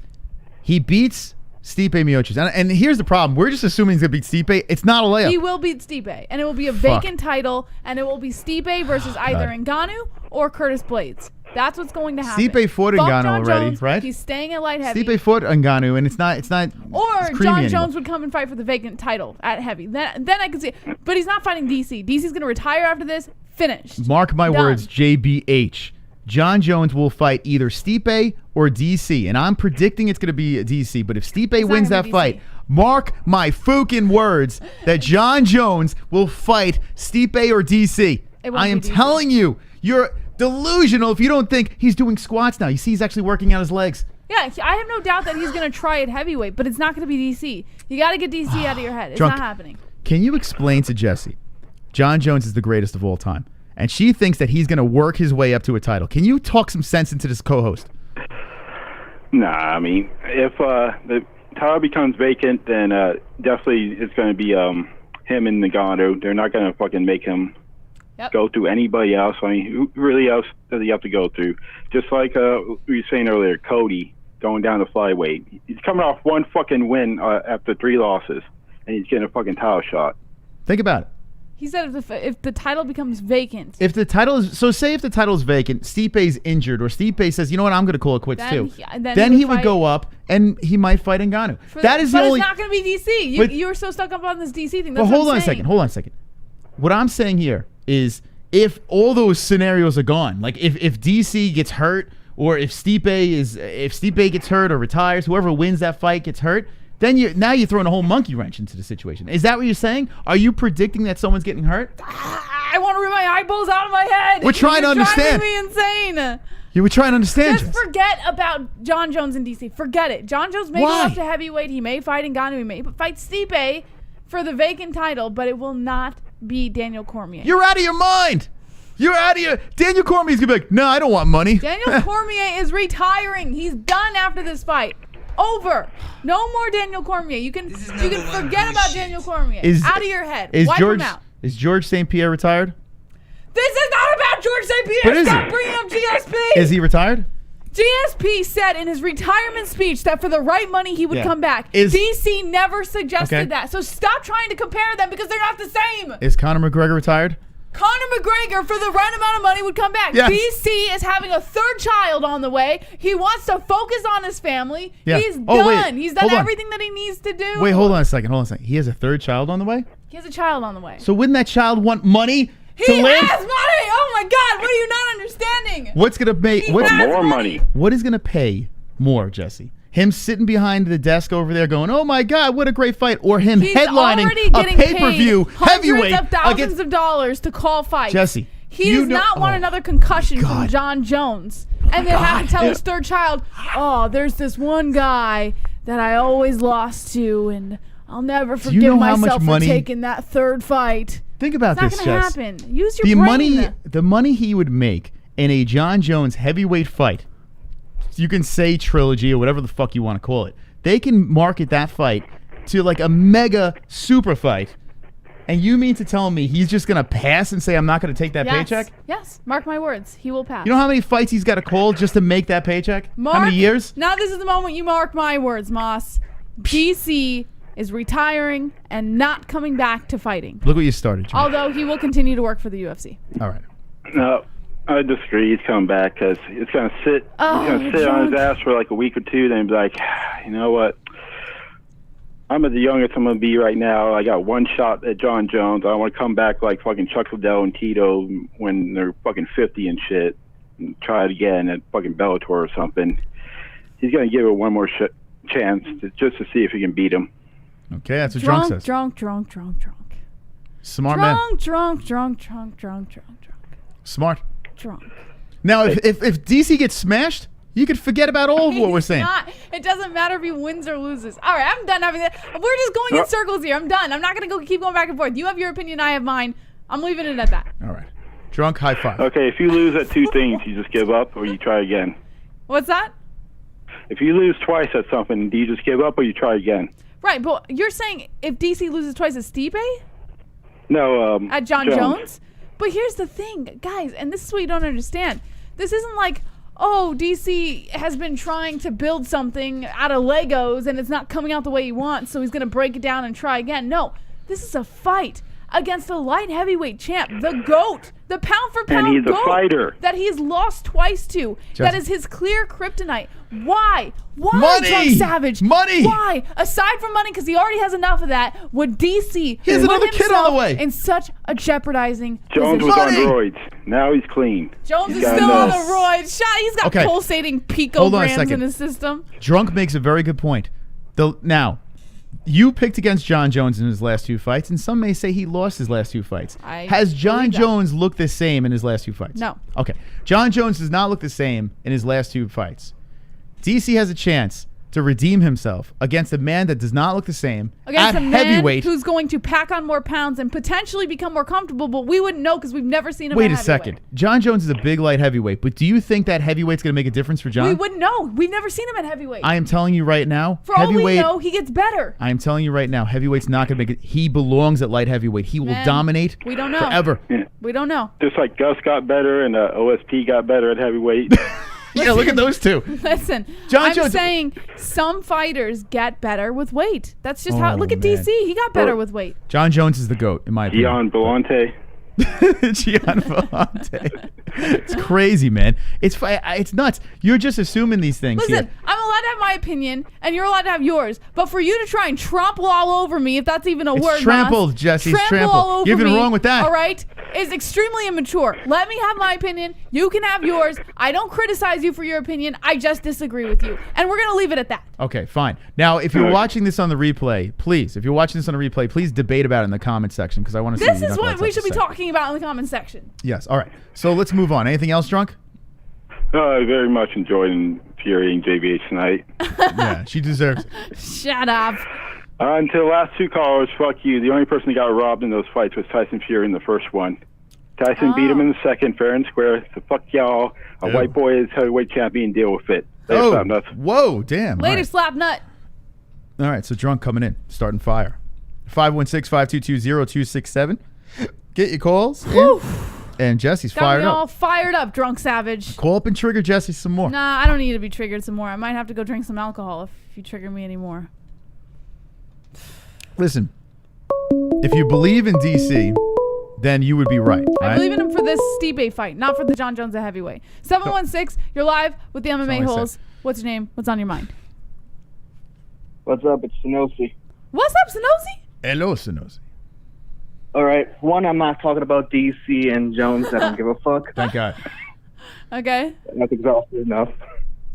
First thing I want to bring up, since no one's mentioned it, the whole Sean O'Malley thing. Uh-huh. My opinion, MMA fans aren't going to give a shit. It's going to be the social justice retarded non-MMA fans that are going to make a big deal if they even pay attention to it. You know what? Let me play it because there might be some new viewers in here. So this is on Sean O'Malley's YouTube channel. It is Sean O'Malley. So go follow him. 179,000 followers. He's doing all right. He's got the clown hairdo. He's co-main event. He's doing everything perfect. But a little bit of a misplay here, as I have caught you, Sean O'Malley, and I have exposed your homophobia, as we will play it here. We gotta wear those dumbass masks. Gay-ass, dumbass masks. All right, now, Sonosi, what's your take on this? My take? Yes. He's using insults I used when I was a teenager back in the early 2000s. So, shocker. It was just an autopilot. But honestly, you should have just clipped it out. He wants attention. He's cloud chasing. He wants everyone to focus on those words. Mm-hmm. Yeah, listen. It's stupid. I agree. I think it. I have heard so many teenagers, even to this day, teenagers and young adults using gay as a reference to something dumb or stupid or whatever.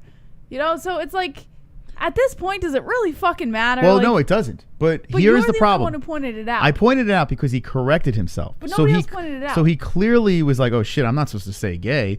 I gotta say dumb.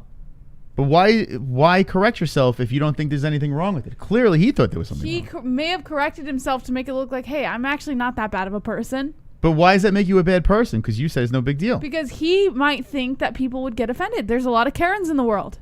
I mean, Jesus. He's also supposed to represent this new, huge, younger wave. So, you know, there's some people that have grown up that don't really know as much as an insult now, most of the Zoomer types. Yeah, there's a lot of sensitive fucks right now that would be like, what? Did you just say that masks are gay? What? We gotta wear those dumbass masks. You said those hetero-ass masks just be 2020. I don't know. It's funnier because of his voice, because it sounds like he didn't even hit puberty yet. His voice is the best. That's my favorite part of Sean O'Malley. Hold on a second. Let's hear it again. We gotta wear those dumbass masks. There has to be a new dono. But those will still be fun. Hold on a second. I'm excited to see how me and Cheeto square up. You know, I'm trying. It's last fucking. time I saw him, God, Sean O'Malley, stop it! Sorry, it's all fucking. It was like a puberty overload over there. I couldn't stop him. Okay, I'm sorry, Sonosi. He wouldn't shut the fuck up. God damn. Oh, I said that you should definitely make one. You should make that a dono, and two, I was going to mention the match that's coming up. He's going to have a fun little challenge. His opponent has never been finished. He's only lost by decision, so that's going to be an interesting test to see how he holds up against Sean. Mm-hmm. He'll be fine. It is a great fight. Sean O'Malley's a great. Oh, but there's that unknown factor. Who knows what's going to happen? I'm just curious. Do you think? Do you think Sean O'Malley wins? Honestly, I'm going to say he doesn't, just because it's been hype train destruction this year. Sonosi. It's my underdog vote of everything going on. This guy, what? Wow, Marlon Vera is a plus 245. Sean O'Malley, a big favorite in this one. Now, we see finishes galore in his previous wins, and he did lose to Yadong Song, who's very tough, man. That guy is an extremely tough fighter, so that's not like, and it was a split, right? No, it was unanimous. So he did get unanimously defeated by him. But, so do you think... like I said, Vera's never lost in terms of being finished, so this does bring a dynamic that's interesting considering O'Malley's been basically finishing most people. He only has a few decision wins on his record, if I remember correctly. What happens to Sean O'Malley at 25 years old, undefeated, 12-0, co-main event, everything going for him, and he gets knocked out or submitted? What would happen to Sean? He's fine. You think he'll be all right? He'll be fine.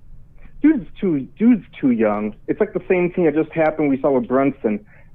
These young dudes, they can afford a loss. Same with when Sage Northcutt. The problem is Northcutt got tossed extremely fast. At least O'Malley's not being tossed at the wolves. Here's my problem with Sean O'Malley losing this fight. I think Darren Till.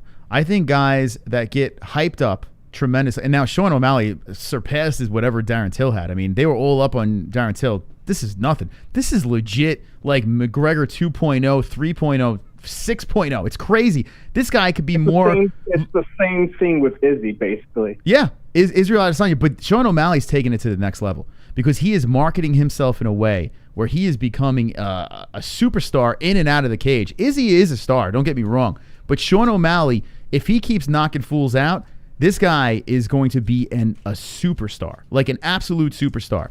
And I feel that if he does take an L, yes, he is a little he's still young, but I think this damages his thing.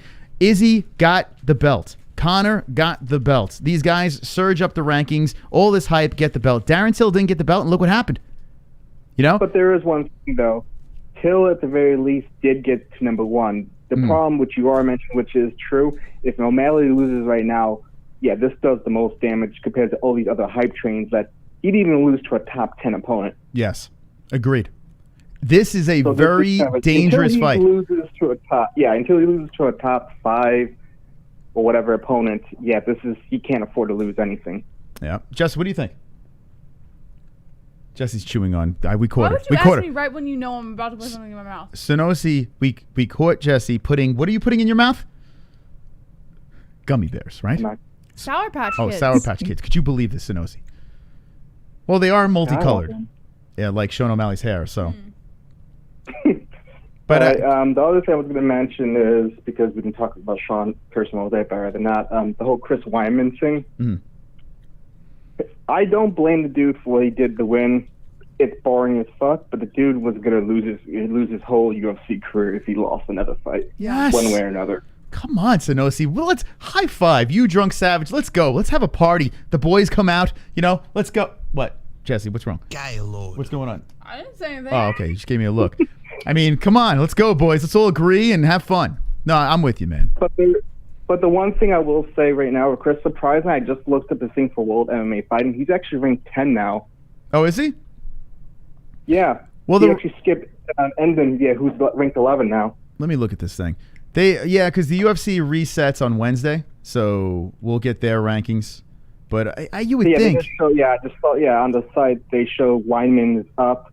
So looking at that, I'm thinking if they're going to toss him anyone who just got a W, it might be Brunson. Otherwise, they ain't going to give him Till.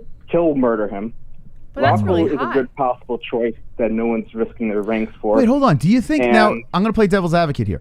Darren Till is a very good striker. Very, very good striker. And what he did with Bobby Knuckles was very impressive, right? He took him the distance. It wasn't the greatest fight in the world, but it was very technical. And he's very active, very quick on the feet. And he can knock people out. But I think Weidman's wrestling would be a huge problem for Till. No. You don't think so? No. Why? No. Let me just speak this way. Weidman is way bigger than Till. Like, way bigger. How much bigger? A lot bigger. Weidman's a big fucking dude. Go to Tapology. Till is what, 6 foot? Weidman's what, 6'3"? I mean, not like I honestly think Whiteman beats Till. Let's see how much bigger. I mean, we're talking former champion with a wrestling pedigree. I think he fucking strangles Till. Till's not big. It depends on what Wyman we get. What's that? It depends on what kind of Chris Wyman do we get. Yeah. Well, listen. Till is 6 foot. Oh yeah, that's what I said. He's 6 foot. That's not 6 foot with a 75-inch reach. All right, let's look at Chris Weidman. Weidman's got to be what, 6'2", 6'3"? That's not much of a difference. He's a big dude though. He's way bigger than Till. I'm telling you. Chris Weidman is only 6'2". What? That's like a 2-inch difference. He's a big dude though. Nah. He's a big dude. 78-inch reach, so 3-inch reach advantage. Oh my. I'm telling you right now. I don't think that's going to be too much of a competition for you. Make it happen. Yes, give me that fight. If I was Chris Weidman, I would be all over social media because I think he would win that fight. I do. Anderson, is Till probably the easiest option outside the top 5? Yes, I agree with that. That Till, if you're trying to calculate Troy to scoop yourself right back to top rank, Till would be the best option. Yeah. Other than that, he does not have. He can't fight. Maybe the only other thing I could think of is the loser to Hall and Romero coming up, because it ain't gonna be the winner. I would like to see the Rockhold fight. I would like to see the rematch. The whole storyline behind it, I would like to see that. But if that does not happen, right? And Chris Weidman, if Wyman is like, fuck that ship has sailed. I want to try to surge back up into the rankings, which I wouldn't blame him for trying to do. A Darren Till fight fascinates me. Fascinates me. Here's the thing. I think the UFC gave Chris Weidman Akhmedov because they thought Weidman would lose to him. They were trying to kind of wipe Weidman under the rug here, or brush him under the rug. What? But and that's why I don't think they're going to give him anyone of a higher ranking for his next fight. They might go Rockhold simply because it's not going to really move Weidman around too much on the rankings. So I want to see that fight as a selfish fan for the rematch. But if I'm Chris, I think the UFC is done with Weidman. The UFC loves Chris. If you think about it though, like they could, like with his record, right? They would have cut any other guy. They have given him more chances than a lot of other people because he was a former champ. He's defended, and who he was and who he beat. They gave him some more chances here. Now, if Chris Weidman says, "Yeah, I want to fight Rockhold," what does that do for his chances if he's seriously interested in making another run? But that's Nothing. what I'm saying. He's not going to say he wants to fight Rockhold. No. I think the UFC is going to force him to take Rockhold. But you know what? If I'm Chris, I think I'm with Sanosi here. Derek Brunson, which I would try to pull for Till. I think Till is the fight. Remember, he strangled out Kelvin Gastelum. That was his last win. You don't think that's a little high? And Gastelum went for, the decision with Till. You don't think that's a little high on the rankings for Wyman? You know why? No. Well, if he sits at 10, no, it's not high at all. 6 and 10, it's not high at all. They're not going to give him a top 5, 100%. Plus, no. We don't want to see Romero kill him again. First of all, Darren Till jumped the list for no fucking reason. Let's be serious. Well, he just jumped the list because he makes funny memes. Come on. He's a hype. I think Darren Till versus Wyman is the fight. I love it. I like it better than Rockhold right now. I would watch it. Might happen, might not happen. Here's a question before I go. If Rockhold does not get Wyman, who do you think they'll toss him at? I'm assuming middleweight, because I don't picture them putting him back at light heavyweight. If Rockhold does not get Weidman? That's a good question. Yeah. Let's look. Rockhold. Who you give Rockhold? You got to give him what you gave Weidman. You got to give him a guy that's coming Akhmedov? up. You got. Imagine you give him Akhmedov next. Yeah, give him Akhmedov. Maybe give him. I would give him an unranked guy, man. Yeah. I wouldn't throw him right back in there. I would just say, because he is a name. I would say Ian Heinisch. Give me Ian Heinisch. I would say Akhmedov or anyone lower, like 11 to 15 or lower. Give him Heinisch. That's a tough fight. Heinisch is the contender series guy, but I think he could beat Heinisch. Give him Heinisch. Go low. Where's Shogun if you toss him back at light heavyweight? I mean, yeah, you could. I don't know what the fuck. It's tough for me to even think about Shogun right now. If that last fight. Drunk. Forgot to add this in my call. It's true nobody in MMA is going to care that he said those gay-ass masks. Yep. But he's about to enter the fashion world with his clothing line. I don't think those gay lords will take too kindly to that kind of tale. Yeah, so flat. That's that, and make sure to buy my gay ass clothes. Yeah, that's the thing, and that's the point I'm trying to make. I don't think he said anything wrong, nor do I care. But in this society, in this day and age, that's a big no-no if you're trying to market yourself and try to be like this wholesome clown. Wonderful. All right, anything else? All right. Well, I'll let you guys go because I see a bunch of crabby little bitches on the comments saying, "Oh, hang up." I haven't been as long as some other people. Just ignore them. You own the studio. You're a good call, man. It's your studio. You guys are going. All right, you too. It's Sanosi. He owns the studio. You can't kick him off. It's a long. We still got what? People who complain in the chat about the calls are just people who are either jealous that their call's not coming through, or just want to be assholes for no reason. That's why. I tell you what, I like talking to you guys. I do. I think you guys make some good points. You bring up things that pass us, and it's good stuff. And we got 48 minutes left. Let's open it back up. Let's get Kevin here. Kevin. We need Kevin. Anyway, 516-522-0267. I'm very gassy tonight, Jesse. I don't know what's going on. I need to be burped. I've had some really bad gas pains, Moss, in my stomach. I don't know what's going on. Hold on a second. Flat Earth coming in with the Colby. Oh, Flat is like, let's go, baby. Shout out to Drunken Staley 02. The shout outs from Shout Flat. out. Thank you, Flat. Look at that. Flat's wonderful. It's so much better without that Dagnishaw shithead, right? Feels so good. Why are you thinking about him? Oh, I can't stop thinking about him. I love him so much. I forgot about him like I know. a day It's ago. so peaceful in here. So everyone is so civilized and nice. All right. Anyway, 516-522-0267. And thank you very much, Flat. Everyone that donated tonight. Really appreciate the support. Sean O'Malley's a hot topic. We were talking about his comment. You're a hot topic. Sure am, Jess. Okay. It's the Knitter! Hello, Chris and Jesse! Hey, Ann, what's up? Hey, what's up? Okay. The sky? Oh, snap. So, Ann, we have some hot topics tonight. And we want to get your opinion on these topics because a lot of stuff has been spoken about. Okay. Hit me with the hot topic. Which one of them? Go ahead. Come on. Which topic has interested you I'm most not going tonight? to interview you. You called us, and you fucking hit us with your top. What's going on here? How dare you, Ann? You know, Jesse, I had him at 2-2. I thought he would beat the beast. You thought he... Oh, wait, hold on. What did she say? Oleinik 2-2, she said. I thought... Yeah. Oh, you did pick Oleinik. Yeah, I shouldn't have, but I did. Okay. And what did you think? I mean, were you surprised that the Black Beast came out in the second round and did what he did? Yeah, I was. I was, and you know what's so funny? I should have known that because that's just how he is. Mhm. Like you said, he just comes back. You know, like you said, it looks like he's down and out, and wham! With this. It's crazy, huh? Just surprise you. Yes. That's what's insane about him, man. Like, you know what's funny? Is I said that before we even picked the fights. I said, oh, Derek Lewis, you got to be careful because in all of his fights, he always starts off slow and then he comes back in the later rounds and he looks like gold, right? And I specifically said this, and then I go and pick Oleinik because I'm a fucking retard. That's why. Jesse, you can't say that anymore. Well, I am too because I picked him too. It's crazy. It's crazy. Like, we know these things and we still pick the opposite. It's just, it doesn't make any sense. You know like, what, why though? do MMA fans pick this way? If I wasn't like, sucking off the Black Did you just Beast. fart? No. If I wasn't, Jesus, what the fuck was that? Just kidding.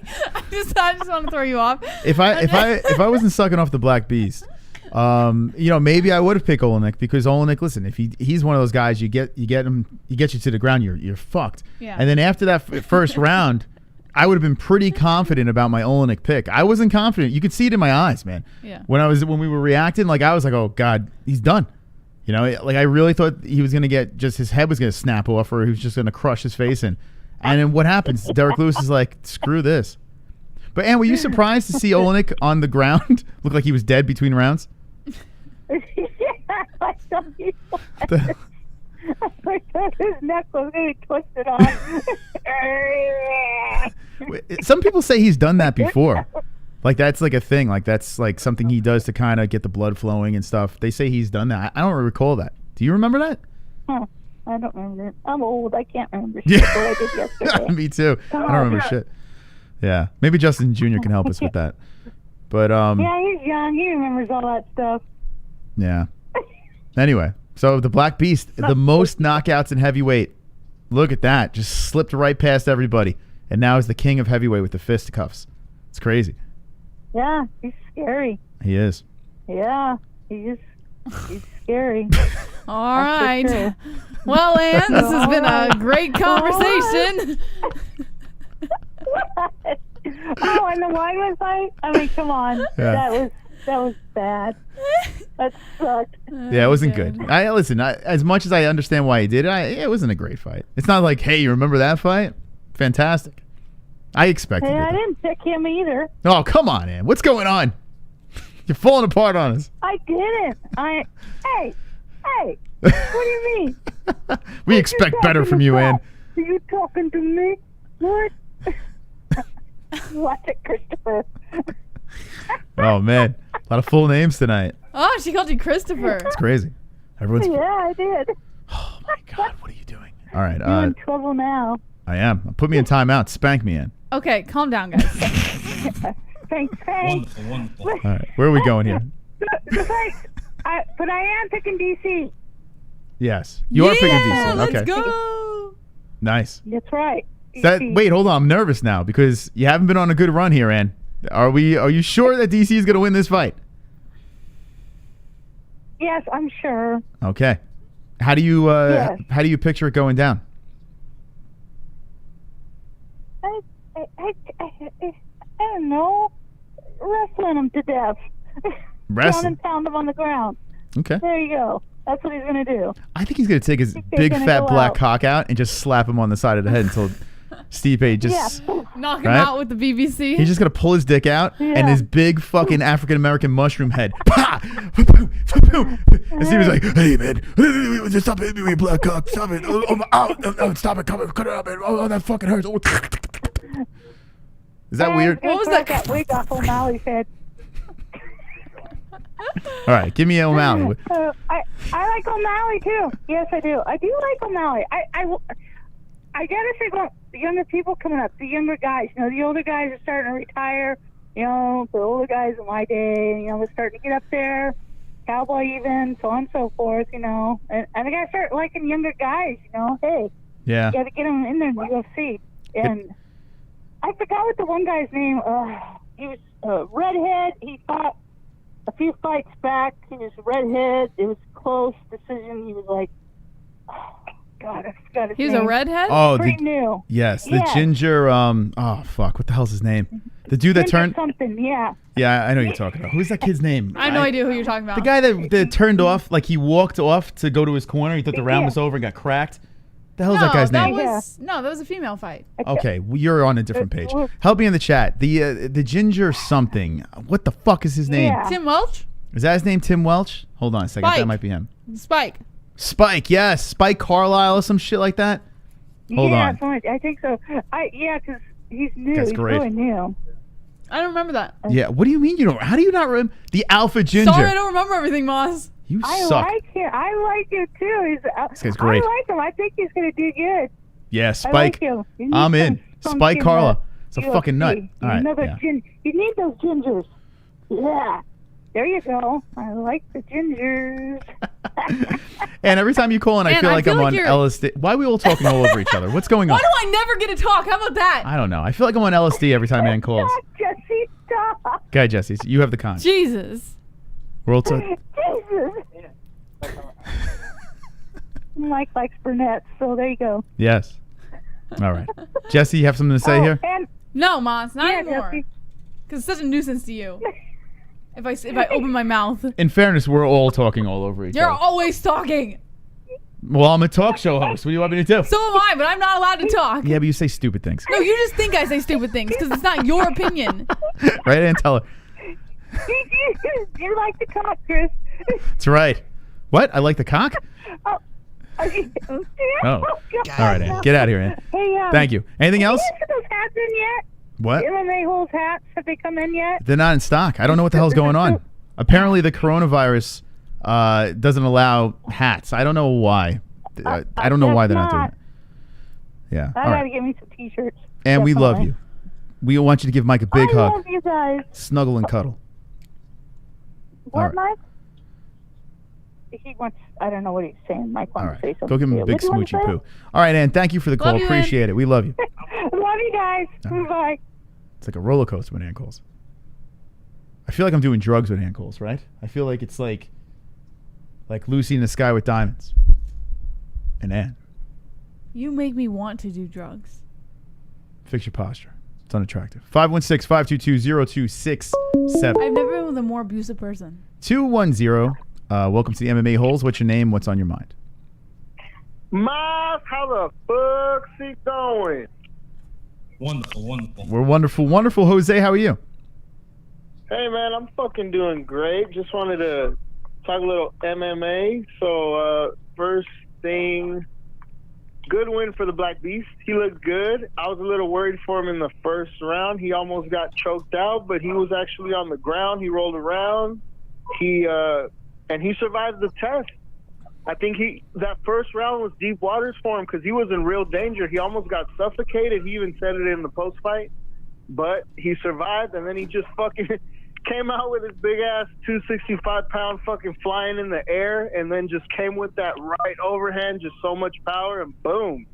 So good win for him. Glad to see him going up the rankings. And excited to see the Cormier fight coming up. He's talking about going back to wrestling and using that in the smaller cage. Yeah, so that is interesting, the whole smaller cage thing. I mean, both guys have pretty good wrestling, but you got to think if it comes down to that, DC has the advantage there. So a smaller cage is something that we didn't mention tonight. It's a good point. And you know what? I think that it's gonna be an amazing fight, because if you watch the the show where they do a little thing, man, they're both super confident right now. Like, I mean, they're both really in a good place where DC is going. He's really gonna try to play it safe. He's gonna utilize a small cage and go for the wrestling. But you got to think, Miocic is legit the best heavyweight ever, most title defenses, and with this win, he's going to cement it. I think a lot of us kind of like Cormier because, you know, Cormier's a commentator, he's a good personality, and Stipe, he's not good on the mic, he's not fan-friendly, fan-interactive, so I think that people's hearts are with Cormier, but, man, I think that Stipe could win it, bro. I don't think he gets enough respect. You're right. If he had a little charisma, a little more charismatic. I mean, the guy's a great story. He's a family man. He's a fireman. The guy is the greatest heavyweight right now, because if you look at that title defense record, it speaks for itself. But you hit the nail on the head. The guy, he talks like he has marbles in his mouth, for God's sakes. And it's tough to really latch on to a guy that sounds like he's the only person that lives in America that I can't understand him. What the fuck? It's bizarre. This is actually, he's not, was he born in America or was he born in Marble Land? Where was he born? Does anyone know? I think that he was born on the fucking moon, because he doesn't realize that if he could get a damn speech coach, he could literally change his life by millions of dollars. But anyhow, I think it's going to be a fucking incredible fight. Both guys are in peak condition, and they're both super confident, excited. I think that Stipe's gonna retain the title. Unfortunately for DC, he's gonna retire fucking crying. And you know the next thing I want to talk about? The fucking Sugar Sean O'Malley hype train. Yeah, Sean O'Malley. I mean, they are all over the Sugar Show. I even said before we went live, we forgot to throw him on the thumbnail. This guy, listen, I remember when Conor was coming up, I remember you were calling in and you were very high on a Conor McGregor fighter, and now that ship has sailed. I mean, we don't know what the hell is going on with that dude. But now we have Sean O'Malley, who has a similar uprise. He's got the look. Now he's got this clown hair. He has the knockout power. He's got the charisma. He's got the podcast and the gaming. All this stuff is going his way. The clothing line. What are your predictions for the Sean O'Malley Sugar Show? Well, first and foremost, I'm on the fucking hype train, and you want to know why, Moss? Because we love MMA, and we want the next Conor McGregor. It's good for the sport, because when his ship rises, when the tide rises, everybody's ship rises. So he's good overall. He'll help bring eyes to the sport. He'll help other people get paid more. Now, that's putting a lot on his back, but for now, until he shows otherwise, let's get on the fucking hype train. Because what I know about this guy is that he's got sick fucking movement. If you've seen the way that he moves around the cage, and then he's a sniper with his striking, very similar to Conor, plus the charisma, we want him to be Conor 2.0. Mm-hmm. Yeah, the guy has a very similar path. He does have the charisma. He's been he's mentioned Conor a bunch of times. How could you not?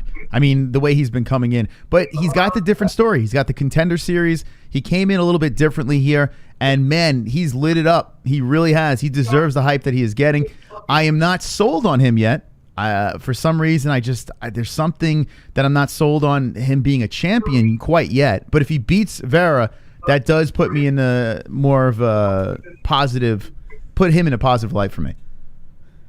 Well, and you know what? You got to remember, too, when Conor was coming up, there was a lot of doubt, because there was, you know, they kept saying, oh, he needs to fight this style and he needs to fight a wrestler or whatever.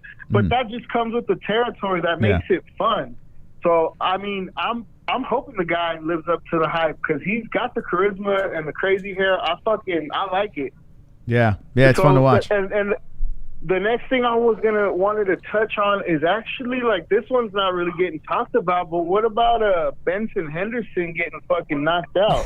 Man. He landed flat on his face. Yeah, a lot of people said they felt bad for the guy.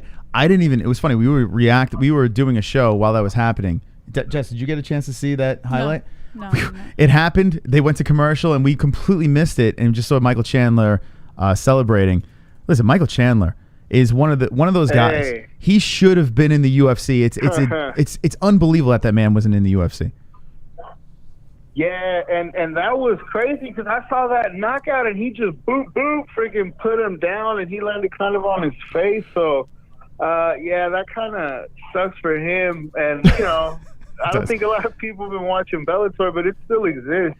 When I met Michael Chandler at one of the Luke Thomas events when I was fucking trolling, and I got the chance to talk to him for a little bit, and I put my hand on this guy's shoulder. He's not a big dude. He's short, but I put my hand on his shoulder. It was like he was chiseled out of stone. The guy is fucking jacked. Titanium. Yeah, the dude is a rock. He's a little rock. Now, I don't know the Bellator testing process, so maybe that's why he hung with Bellator, because maybe they're a little bit more loose. But I felt the guy's shoulders are like, holy shit, man. Dude's like a boulder. And I jerked off to him afterwards. All right, anything else, Jose? Yeah, well, the last thing for the last little piece is just Weidman. I'm glad that Weidman got a win, but at the same time, I'm a little disappointed because now he's going to try to make a run at it. And I got to be honest, dude, he didn't look like his old self. This is the guy he fought was not a ranked guy. He should have dominated him, but he fucking struggled for 3 rounds. He looked tired, and even though he's still relatively young, I think his mileage is showing, and that's no disrespect to him. He's a former champ. You know, at his fucking best, he knocked out Anderson Silva twice. He slayed the Spider back when the Spider was like it. So, you know, he had his runs, but I honestly want to see him hang it up because to me, he looked kind of old and tired compared to like the fucking prime Chris Weidman. All and right. I hope he's not fighting because he needs money. So I hope he's doing good. That's a fair point. I don't know how much money the guy made. I remember when I looked at his net worth while he was champion, I remember being shocked. I think the man didn't make as much as he should have as a champ, and now, yeah, he's trying to get a couple extra bucks, and we'll see what happens. It's a fair take. Yeah, man. All right, well, yeah, man, it was fucking good talking to you guys. MMA motherfucking hoes rule the world, baby. Yeah, baby. Wonderful. Thank you, Jose. Yes. Jose's the best. All right, I'm going to go get some agua, Jesse. I'll be right back. Jesse, please. Read the chat. Talk to the people. Take some phone calls. They want to speak. The people want to be heard. I'll be right back. Bye-bye. Okay, I'm going to open up the phone lines once more. 516-5220. By the way, you don't have a fever. 0267. Here we go. I'll do this in 1 second.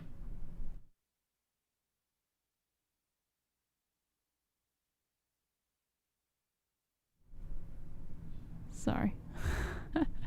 Chris not feeling very well. Okay, 516-522-0267. Calls with JBH says Staley02, handsome Ruth says talk about Jose Jesse.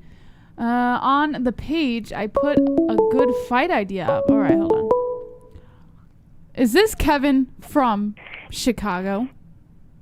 Now that Chris is gone, we can really talk, Jesse. Shut up. All right, what's on your mind? Did you see the UFC Twitter account?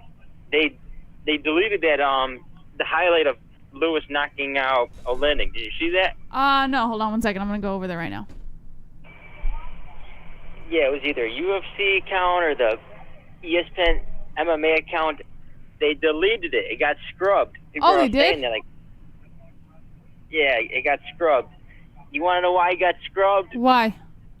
Because they didn't want to watch a 43-year-old man get the back of his head smashed in by a savage animal. How is nobody talking about this?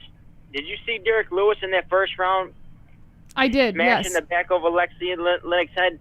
Herb Dean, once again, he warned him, but nothing happened. He warned him. He stopped. Okay. And then in the second round, Oleinik got dropped, and then Lewis proceeded to hammer fist the shit out of Alexei Oleinik's head. And Alexei Oleinik actually went limp from the shots to the back of the head. Because he didn't get knocked out from that shot, that right hand, got landed on him. He was coherent. He was reaching for a single leg. He survived. But then Lewis started smashing the back of Oleinik's head, and he went limp. And then he hit the side of the head.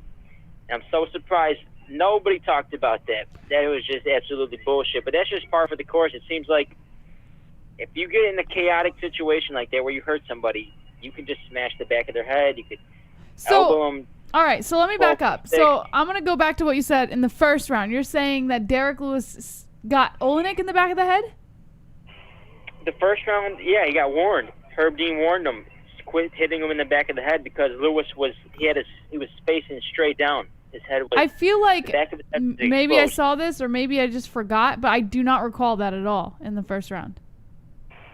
Yeah, you got to go back and watch because Herb Dean warned him. I heard that, and then you can watch. They actually erased the highlight, and I think they erased it because they saw the illegal strikes to the back of the head, and that was clear as day. They were same thing. Oleinik was facing straight down at the mat at the canvas, and Lewis just bashed the back of his head with hammer fist. It was brutal, but that's just Herb Dean. Herb Dean needs to retire. He's just been Here's falling the thing. apart lately. I listen. All right, I have some animosity towards people who are trying to go after Herb Dean this hard because I feel like maybe you guys are hunting a little bit for everything he does wrong. I mean, if we were gonna play this fair and we were to break down every single move, every single call of every referee that ever jumped into that octagon, it would be easy to say that any of them need to retire, you know? But I feel like ever since Herb Dean fucked up with Dan Hardy, like everyone, and then the fuck up before that, I can't remember the fight. There was a fuck up before that. But like now everybody is just looking for things that he's doing wrong to be able to say, oh, he needs to retire, you know?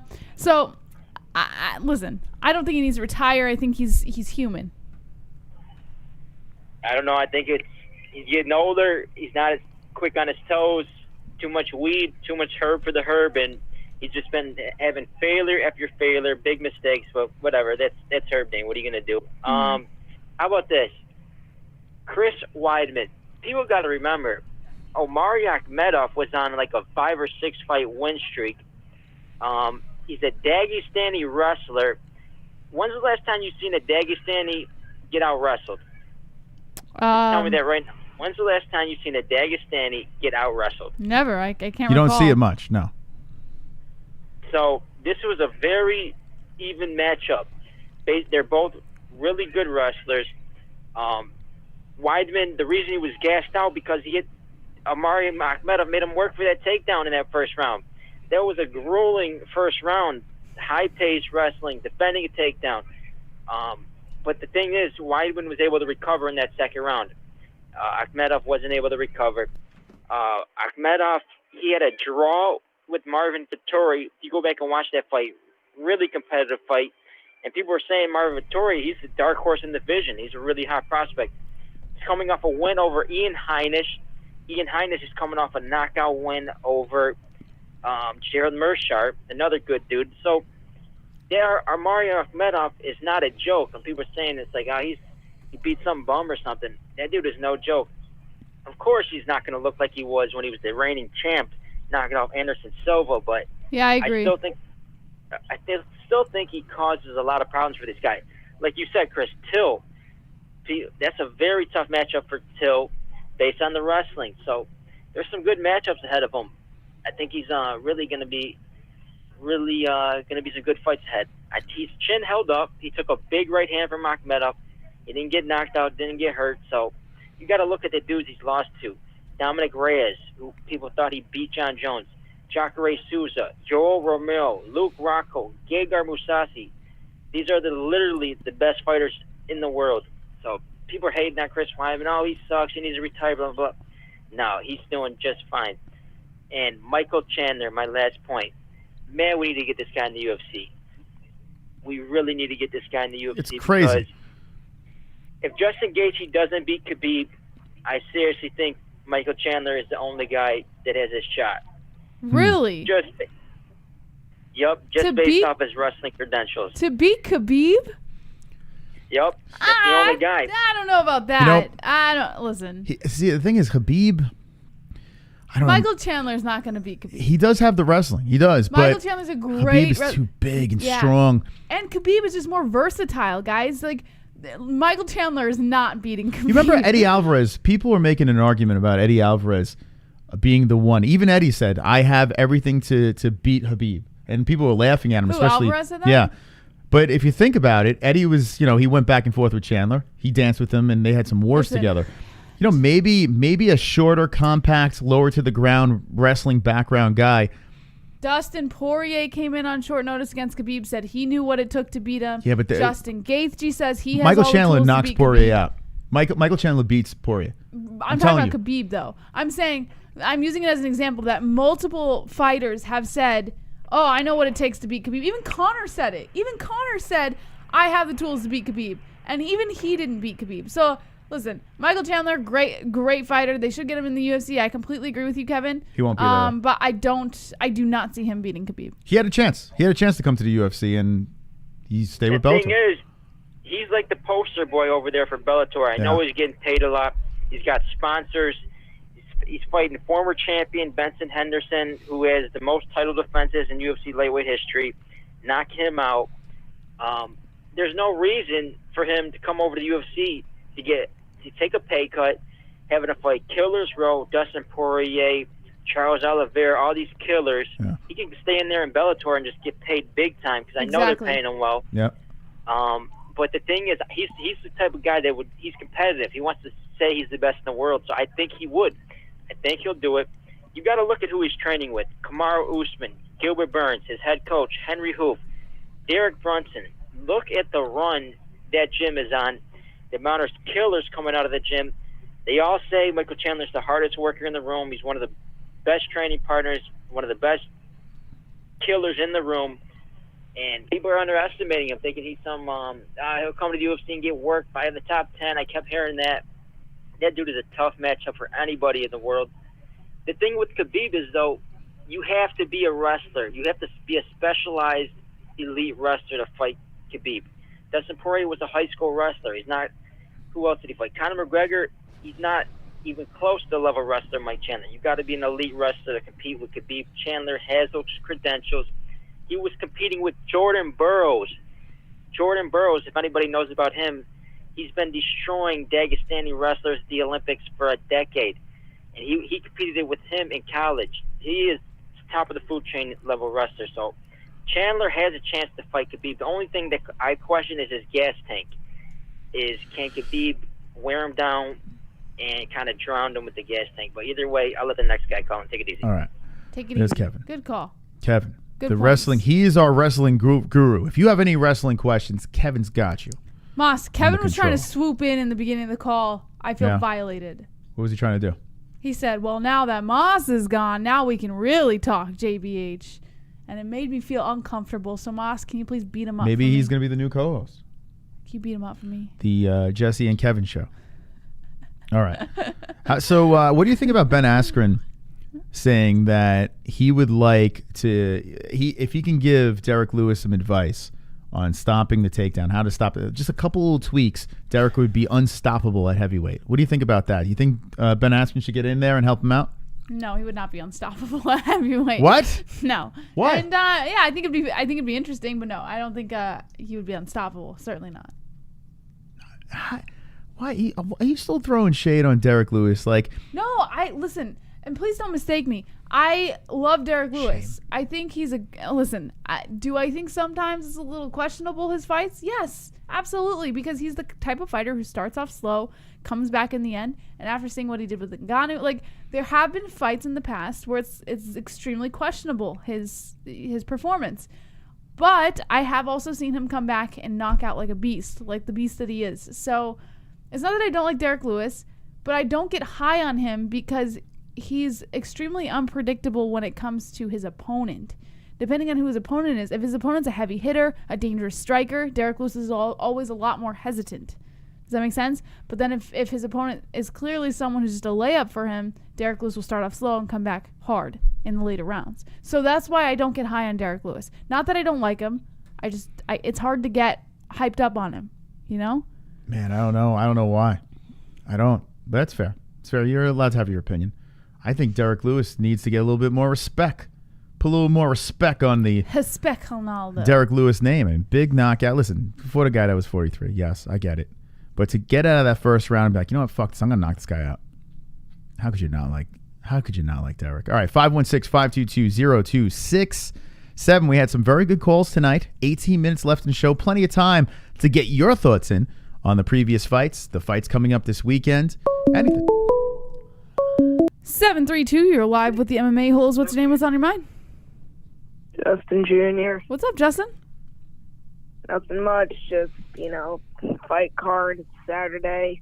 Mm-hmm. It was great. I still don't understand how everyone was on some fights. I want to talk about Omari versus Weidman. I picked Weidman to get the submission round 2. He got the decision. Great fight. Like I said, if you watched Omari versus Heinisch, Omari let his back get taken by Heinisch. If he was going to get his back taken by Weidman, I expected Weidman to get the rear naked choke in, but Weidman just worked him for 3 rounds. And I know a lot of people are talking about the performance he put up. I'd rather him put up a crappy performance than his last 3 fights, where in some of them he's been losing and then he gets knocked out.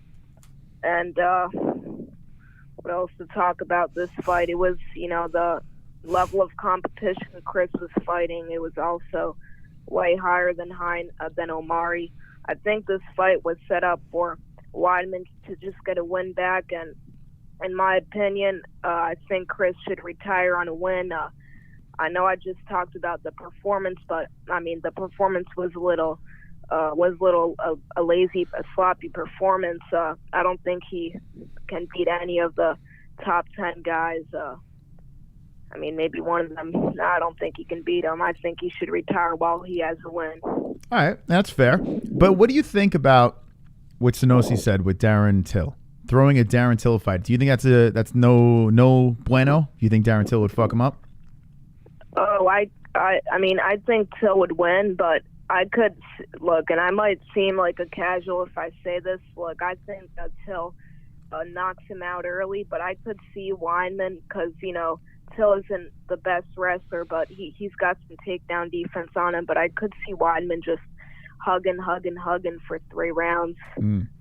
I think that's the fight to make. I think Sanosi threw that out there, and I can't stop thinking about it. I freaking love that fight. And Darren Till, listen, he just fought Robert Whittaker. Does he want to fight a Jared Cannonier or a fucking Hermanson? These are troublesome guys for a guy like Darren Till. Maybe Chris Weidman, a former champion, a guy that's on the downcline, maybe that's the right fight for a Darren Till to bounce back. I think it's a great matchup between the two. Or you can have Chris. Yeah. Chris is not going to retire, so I think Darren Till's a little too high up on the rankings for Weidman, to be honest. For a guy that was a champion and defended his belt multiple times, but Weidman's not even there. I don't know. I just feel like I don't know. Maybe I'm wrong. Wait till Wednesday, and Sanosi said he's at 10 right now. If he's sitting at 10 to 6 is not a jump. Where is he? But if he is, I'm saying wait until Wednesday. If it's 10 to 6, that's not a big jump. For God's sakes, you have Uriah Hall fighting Yoel Romero, right? Yeah. Think about that. Well, we've seen it before. An old legend who is kind of on the downcline gets, just total mismatched against a up-and-comer or even just the top guy just to have his lights shut out. But I also wanted to talk about Cormier, Miocic, 3. Well, not really that. I think Cormier gets the decision. I think what he did in the first round in the second fight is what he's going to do the whole fight. You saw him absolutely dominate Miocic in the first round of the second fight, and then he started getting too comfortable. He started walking forward with his hands low. He started, not even going for the takedowns, which is, where he's superior. He just started straight up boxing close range, which Cormier is good at that. That's kind of his thing, boxing close range and then mixing it up with the wrestling, but just total disrespecting Stipe's striking in the second and third round, walking forward with his hands down. And then in the fourth round, you saw him eat the body shots. And he wasn't even really attempting to block the body. I know he was fatigued and all that, but I feel like he got a little too comfortable after the dominating first round. And you know what? The smaller cage, it'll help him. I know he said it on Embedded or maybe HELWANI. I forgot where he said it, but I just think Cormier is going to take down Miocic. Easier than said. Miocic is one of the best, but I think Cormier gets the decision. Yeah, small cage is going to make things interesting. And DC is going to, he says he's going to use all his tools in this fight. Both fighters are looking to be in great shape. Stipe is in fantastic shape. We've seen on social media. The guy is, he's ready to roll. So this is not going to be no easy fight. I mean, the first one he knocked him out quickly. Some people say he got lucky and this and that. But how could you get lucky if you look at the second fight and Daniel Cormier was just teeing off on him? You know, so it's a great fight. Yeah. I know that you guys already went over and are done with this topic. I don't want to go too deep in it, but the winner faces John Jones. I don't know if it's really going to happen, but I'm surprised nobody mentioned this. Javier Mendez is one of DC's coaches, said he thinks DC would take the fight, and he thinks it's going to happen. Wait. That's Javier Mendez, Wait. Slow down. All right, so where did you hear this, Javier Mendez? I heard it multiple sources. When did he recently say it? He's Justin's our insider. MMA News. Hold on. Note, that's the not performing like a 41-year-old. I heard he say it. Hold on. So did he say this? Did he say this recently, or was it something he said a while ago? Yep. Low kick MMA. Javier Mendez believes Miocic versus Cormier. Winner will get money. John Jones big fight, and then it's also by several other topics, and that's one of Cormier's coaches. That's his guy. He's all right. So that's some inside info that nobody brought up. I was surprised. That's interesting. I didn't know about that, and I'm gonna go look it up after this the show because that interests me a lot. You don't need to look it up. You're sitting next to a mystical sorcerer. No, obviously not, because Justin knew, not you. I am a sorcerer, Jesse. I don't need facts. I just go with my mystical head. Here's the thing. Now, I'm sure he did say this, and I believe you, Justin. Here's the thing. I've seen a lot of times coaches will say something or managers will say something about a fighter, and the fighter's not really on the same page. We've seen Coach Kavanaugh do it with Conor McGregor. We've seen Ali Abdelaziz do it with Khabib. We've seen him do it with Gaethje. So I want to believe that Mendez has Cormier's best interest at heart and believes in Cormier enough to stay in. But I also believe that Cormier knows what he's going to do better than anybody. Well, I'll tell you this. Cormier, maybe he's thinking himself. He wasn't his best cut into 205, and then he has to rehydrate in 24 hours and face John Jones. And then again, he was doing pretty decent in the second fight. You remember that one? He was doing decent in the second fight, which John Jones used PEDs in that fight. I'm just saying, for a lot of money, he'll take it. Money talks, baby. And we've seen Cormier. Listen, he was going to fight Brock Lesnar, for God's sakes. That's money. That's money right there. I mean, listen, me and Jesse disagree on this one, but we won't know until Saturday. We won't even know Saturday. Well, we'll know if he's done. He's going to say he's retiring. He's going to say it. That doesn't mean he is. Doesn't mean shit. Yeah. Money. And also now, you brought up, Chris, sorry to interrupt you guys, but you brought up John Jones hasn't been looking the best in his past few fights. I don't know. It has to do with the age, maybe. It has to do with the sauce. I mean, look, I know Cormier just lost, but you could argue he's looked a little bit better in his past few fights compared to John. I agree. I was watching someone, I can't remember, it was like Odds something. I can't remember the YouTube channel. Odds HQ? Maybe that's what it is. I don't know. And these guys were riding Stipe really hard, and they were saying, "Yeah, I was listening to him earlier." Yeah, yep. There was this guy Mo reached out to us. I can't remember his last name. I don't know. Scream TV. Yeah, he reached out on Twitter. He wanted to. I don't know. Maybe he'll call in if he's watching. But yeah. So they were talking about Stipe and DC. They were riding Stipe really hard, and I understand Stipe is great, but they were saying that DC is getting older, and how is your cardio going to get better when you get older? It's not. This is Daniel Cormier. This is a professional. Yeah, This is not like, yeah, I mean, listen, yes, you get older, you get broken down. This guy is a professional. He's not cut from the same cloth. He's not a traditional 40-year-old man. Looks can be very deceiving with Daniel Cormier. He's proved it over and over again. So to put the age thing into play right now, nope, sorry. He's going to come in there in shape. He's going to come in there and he's going to get work done. Not saying he's going to guarantee you're going to win, but he's going to look good. Yep, and I also wanted to, about the Sean O'Malley thing. I thought it was kind of dumb, but I want to speak on Sean a little. I don't think he's a homophobic or hates gays. I think he said it and then he didn't want to offend the gays and then he switched to dumb on the last second. Yeah, he doesn't want to offend the gays. You're right. Agree. Yeah, you're right. But he should. And I'm also gonna say he should have edited out. And JBH, I don't know what you were thinking. Like, well, he was trying to be raw and all that. Well, he made a mistake. I don't know. I just feel like the sensitive people would get in their feelings and all that and say he hates gays and he corrects. And I don't know what angle I'm going at this now, but no, I know what you're saying. The gays. You're talking about the gays, right? No. I know exactly what you're saying. Yeah, listen, go back and edit it. If you're going to correct yourself, right? And what we're talking about is Sean O'Malley's YouTube channel. He was promoting merchandise. I timestamped it on his video, and basically he said the gay, and then he switched it to, was it dumb? The gay ass dumbass masks. Dumbass masks, right? If you're going to correct yourself, right? Just fucking edit it out. Just save yourself the trouble. That's what I was saying. Yeah. And also, one last thing, his step, I know I give O'Malley a lot of crap because, I think he's a little talked about or hyped up too much for the competition he's been fighting, but he finally gets a big step up in competition. This Marlon Vera guy, I mean, he could technically be on quite a win streak. People were saying he got robbed his last fight, and, Marlon Vera is a submission specialist. He's never been stopped. All his losses are decisions. Mm-hmm. I think O'Malley's going to beat Chito Vera. I think O'Malley's actually going to get the decision. Chito's going to start slow. He might pick it up, and I just think O'Malley gets done. If Chito gets a hold of that arm, woo! He's got some long ass. O'Malley's got some long ass arms.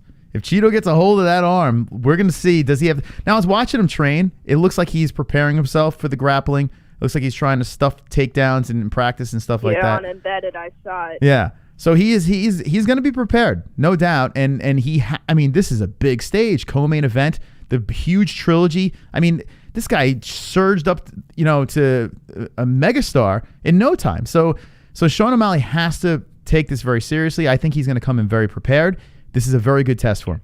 I'm loving this fight. Yeah, but I mean, and one more thing, I said it before, but I actually, and I know I'm going to sound like I'm making excuses here about Go Milk, but I actually knew Lewis was going to win, but it was kind of a mentality thing for me. I kept telling myself Alexei would win until I eventually believed it. And some fighters, I'd pick against them because they have this weird mentality. I don't mean to diss Devin Clark. He recently got off it, but he was a win-loss type UFC fighter. I mean, he's finally on a 2-fight win streak. Great for him. And what he beat, Alonzo Menafield, that's a great name to beat. Alonzo's undefeated. But Alexei's had this win-win-loss slope, which I just knew he'd lose to Derek. I don't know. I don't pick with my guys with my heart. Listen. But Alexei's just my favorite fighter, so I couldn't. You are very professional in what you do, Mr. Justin Jr., okay? You have a great YouTube channel. You have a great Instagram channel. You get a lot of big interviews and stuff like that. But you're allowed to be a fan. You know what I'm saying? Don't beat yourself up. If you pick as a fan, like say with Oleinik, he's been real nice to you and you've gained a liking to him, pick him. Who gives a fuck? And if you're wrong, so be it. You move on to the next fight. That's the beauty of MMA. Every week there's another fight. I'm saying that because I would have won Go Milk if I actually picked on who I thought would win, but you blew it. No. You blew it, you dumb shit. No. Yeah. Don't beat yourself up. Yeah. Well, oh well. You guys have a good one. All right, you too, guys. Justin. Thank you. Justin Jr. By the way, I saw in the chat, hold on a second. Give him a shout out. Go to the community section over there. MMA KO. You saw him in the chat, right? I saw him in the chat. Mom. MMA KO. Let me talk about this guy real quick. We got to give him his props. The guy took time out of his day, all right, to put together a wonderful, wonderful like tribute video to the MMA Holes. We're watching you, MMA KO. And I am subscribed, and I want to make sure that everyone else subscribes as well. We're watching because you. We couldn't have said it any better, and he clipped the perfect part over here. So go over to our community section. Check this out over here. And go give our buddy a follow. He did this whole little tribute thing on his channel, MMA KO. And what's cool about his channel is he does compilations. So basically, if you don't want to sit through all the fight reactions and stuff like that, but you want to see everyone around the world's reactions, this dude takes everybody, lumps them all together in a video. Even the tards. Yeah, even the idiots. Even the arch enemies. But this video over here is so great and brilliant. It's just us, Mega video. So go give him a follow over there. A really nice guy or girl. I don't even know if he's a guy or girl, but anyway, he's a guy, right? We're gonna assume he's a guy. MMA-KO. Go give him a subscribe over there. Okay. Wonderful. Let's take another call here. 516-522-0267. 2 minutes. We have 2 minutes left. One more call. Here we go. Unknown caller, you're live with the MMA Holes. What's your name? What's on your mind? Yo, I'm back, baby. What's up, drunk? I'll be real quick. I just wanted to bring up Colby versus Woodley. I think that will be a co-main event because I think Woodley's not snuffing up Colby in a 5-round war after what happened in his last 2 fights. Oh, yeah, man. Colby is a fucking cardio machine, and he's going to fucking piece him up for 5 rounds. Oh, shit, that's a good point. I didn't even think of that. Yeah, a shorter, that's a good point. Colby Covington. So what's going to, so you make that a 3-round fight, you would think that would favor a guy like Tyron Woodley, wouldn't it? I mean. Not after his last couple of performances, man. I mean, a guy like Colby, the volume he throws and the fucking pressure he puts on you, not good for Woodley right now. See, I would think if I'm Tyron Woodley, I'm going to lobby for the 3-round fight. Because Colby doesn't tire. And Tyron, I mean, listen, previously he didn't tire, but as of late... Tyron lasted 5 rounds with Usman. I understand, but as of late, he is severely gassed and been broken. Now you give a 3-round fight, Tyron could... he loads... If you notice, he's just loading up on his punches. He just wants to knock you the fuck out. So now he's got 3 rounds to knock you out. I think it benefits Tyron. I mean, I'm not saying Tyron wins, but I think a 3-round fight would be more beneficial to him. Yeah, definitely. And that card needs a fucking better co-main event than fucking Mackenzie Dern. Yeah, that can't happen. Come on, seriously. That can't happen at all. All right, Drunk. All right, well, shout out to Flair if he can get that $5 in, motherfucker. All right, Flair, 5 minutes. All right, thank you. That's Drunk Savage. I didn't even think of that. That's why I like that. I like when the calls come in, man. They bring up stuff that slips right past the cracks. You have manly shoulders. Oh, yes. No, I don't. Yeah, my shoulders are like they need a lot of work. No, like they're very filled out, Like no, they're not. I can't put my whole they're hand like around your shoulder. They're fucking boulders, yeah. Today I was I worked out outside. I haven't worked out at all. So today I decided let's whip out the little bands, right? In the fucking heat. Oh, stop that. Oh my God, my ears. Dinner's ready. What was it? 108 degrees when we were fucking working out. What? So, this guy, man. So in the sun, I'm trying to fucking work out like an idiot. And now I feel like shit. And then after that, I was working in the yard and stuff, and I feel like complete dog shit. So burn time in Arizona over the last week or so, burn time is 10 minutes. You're not supposed to stay out for over 10 minutes for a couple of reasons. One, even if you don't get burned, which you will, you can get heat stroke. And you won't even know you got heat stroke. Don't get and that this shit. fucking guy is out there in 11-degree heat, working out, working on the yard for like 3 hours. Nah. We got Flat Earth. SOD/RX/Junior and Glide. Drunk baited him in for that donation. Thank you, Flat Earth, man. Thank you for all the donations tonight. Wonderful, wonderful. Wonderful. All right, well, fuck that. But look and at this. And now Moss is burnt and not feeling good. But that's right. RX puts this fight up here. He says Chris Wyman versus Ratlip. What do you think about that? Yeah, if you want Chris Weidman to get fucking smothered. See, I don't like it. Yeah, I don't like this fight. I don't like it at all. First of all, Ratlip's got to, come on, you can throw him Chris Weidman? It seems if Chris Weidman is ranked 10, no. Fluff with fight. This shit. No, I'm saying no. Let this guy blossom, you know? Let him blossom a little bit. I like Weidman Till. I'm sold on that fight. I love it. Love it, love it, love it. And yeah, Ratlip is 170. Was he going to go up? It's a good point, Kevin. Jesus Christ. Completely slipped past me. All right, what are we doing, RX? How dare you? Why are we even talking about these 170? Jesus Christ.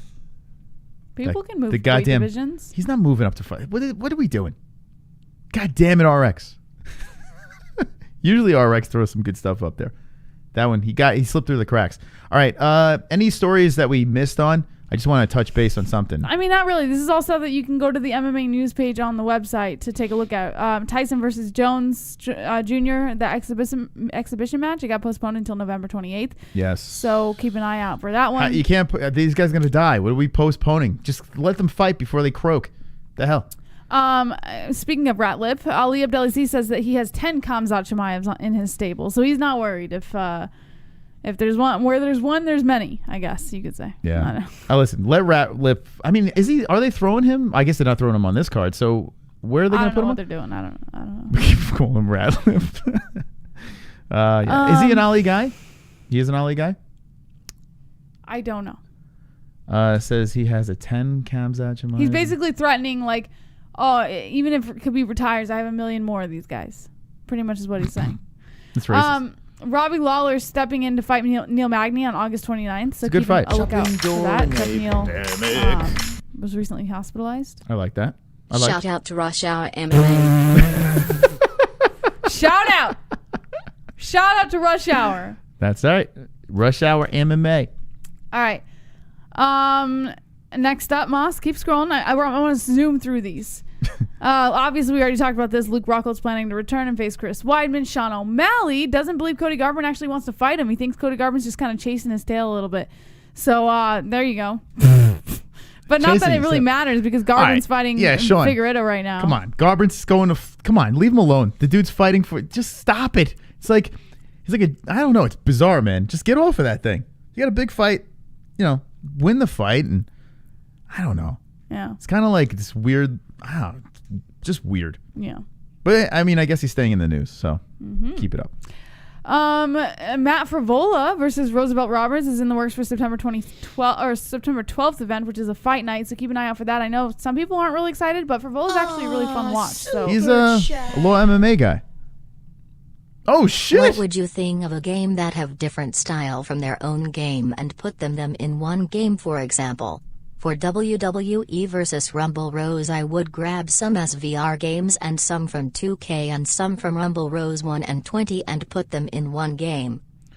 Wow, that was a very generous $50 donation. Damn, Bobby Reynolds, thank you so much. I didn't understand what that was. I have no idea what you're talking about, to be honest with you. But I'm old, so I don't know. All right, are we talking video games? Can you, Jesse, try to I don't know. dissect this. Yeah, I'm going to play it again. No need. I got it's $50 donation, for God's sakes. I'm gonna reset it. Hold on a second. Let's play it again. For God's sakes. Can anyone decode that? Something about games and shit? Oh, now it's stuck. Now it's jammed. It won't play. What would you think of a game that have different style from their own game and put them in one game? For example, for WWE versus... I don't know. Dude. MMA KO, they are good people. What the fuck? But they happen because of us. Yeah, no, it's Rush Hour is cool, man. Poor Ken. They're good peeps. I like Ken. And Jay. Jay, I don't know what the fuck happened to Jay. Jay, I swear to God, Jay thinks he's better than everyone now. Yeah, what happened? He big time. He got like this ego in his head. He used to calling constantly. And thinks he's like the shit. So now he just... It's bizarre, man. Like, I've never seen anything like it. It's really bizarre. Like, Ken's cool. Ken's a cool... Jay, I don't know, man. You know, ever since I tried to set Jay up with that fight and he backed out, he just fell off the face of the earth. He was supposed to fight and he just he ran off and then he just left the community. He's like, oh my God, I'm out of here. He has his own show now. He's important to everyone now. I don't know. They criticize us for Patreon too. And then they have a Patreon. They have a Patreon? Yeah, I know. We do this because we like to have fun. If you want to sign up to our Patreon, I'm like, what the fuck? I hope they do fine over there. They're good guys. God. I'm just fucking with them. I don't know what that. I wish I knew what that donation said. I honestly, I can't decode it. Okay. It's $50. I'm trying. I know, but anyway, if you can't understand it, you can't understand it. I can't. I wish I could answer your question. All right, Matt Frivola. Yeah, Matt Frivola. This guy, he's with Manimal. He does the podcast with Manimal. Yeah. So he's fighting Roosevelt Roberts. Okay. All right. Jorge Masvidal is campaigning for a title shot, and Leon Edwards, of course, had something to say about it. But what do you think, Moss? Masvidal for the title shot? Wait, hold on. Flat Earth says they hate us? Why they hate us? We're the reason why they're doing it. They're just trying to start shit, Moss. They hate us. Well, Flat Earth is, I love Flat Earth to death, but he hangs out over there for the fight I reaction. know. What's that all about, Flat Earth? What's going on? What's that? You little backstabber. You goddamn weasel. All right, Jorge Masvidal for the title shot, Moss. He's our mole, mate. Maybe he's our mole. I don't know. Okay. Jorge Masvidal for the title shot for the millionth time, Moss. Can you focus, please? Yeah, come on, Jorge. He's like demanding a title. Stop it, Jorge. Shout out to Rush Hour MMA and all 15 of their viewers. Oh, man. Yikes, come on, let's be nice. Ouch. We just bust some balls. Nah, they're all right. Okay. Yeah. They're the one of the few I could tolerate. They're not bad. I'm going to bust Jay's balls forever for begging. Falling off? Begging. I was literally like calling up promoters and fucking setting up a You should have fight. known that he wasn't serious. And this dude's like, man, I can't do it. I'm like, what the known from fuck? the beginning he was going to back out, though. I mean, that's kind of your fault. That's true. That is true. Okay. Anyways, Moss, I move on to should've the known. next topic, please, so we can stop talking about other people. Well, they don't it. I got to address it. All right, so Masvidal wanting... Come on. No, title move shot. on to the next topic. You already said you don't want Masvidal with the title What shot. did Leon Edwards say? I didn't hear what he said. Oh, you gonna make me fucking pull this shit up now, Moss? That's part of the story. You said run through them. You didn't say read all the stories. Listen, they were generous tonight. We got to fucking... We'll go a little longer. Who cares? He said, fight me then, pussy. Let's get it. Stop with all the excuses and give the fans in the UFC what they want. Okay. Yeah, fight Leon Edwards. That's the one they should... Jorge's not going to do that. He should, though. That's the fight. Or run it back with Nate or something. He just wants to get paid, though. He's not going to get money with Leon Edwards, unfortunately.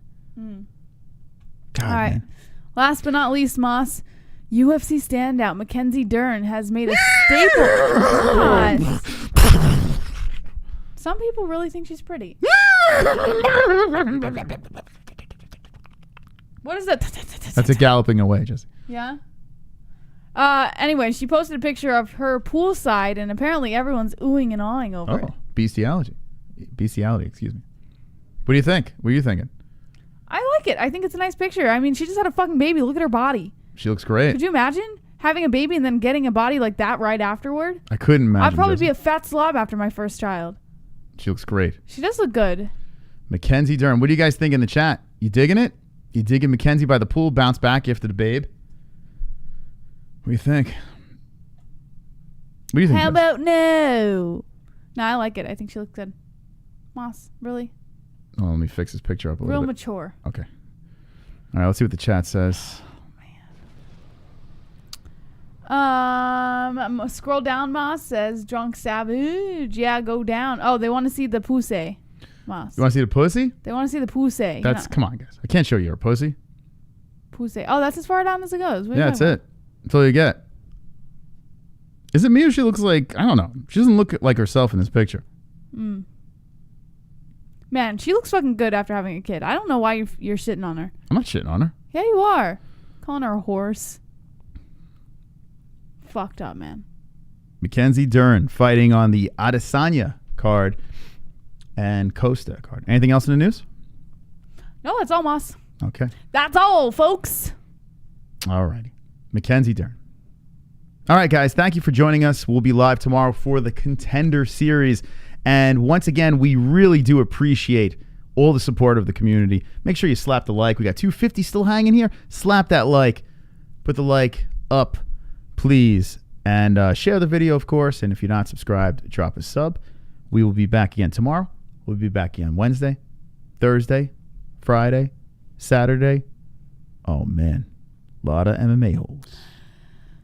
Don't be an a-hole. Be an MMA hole.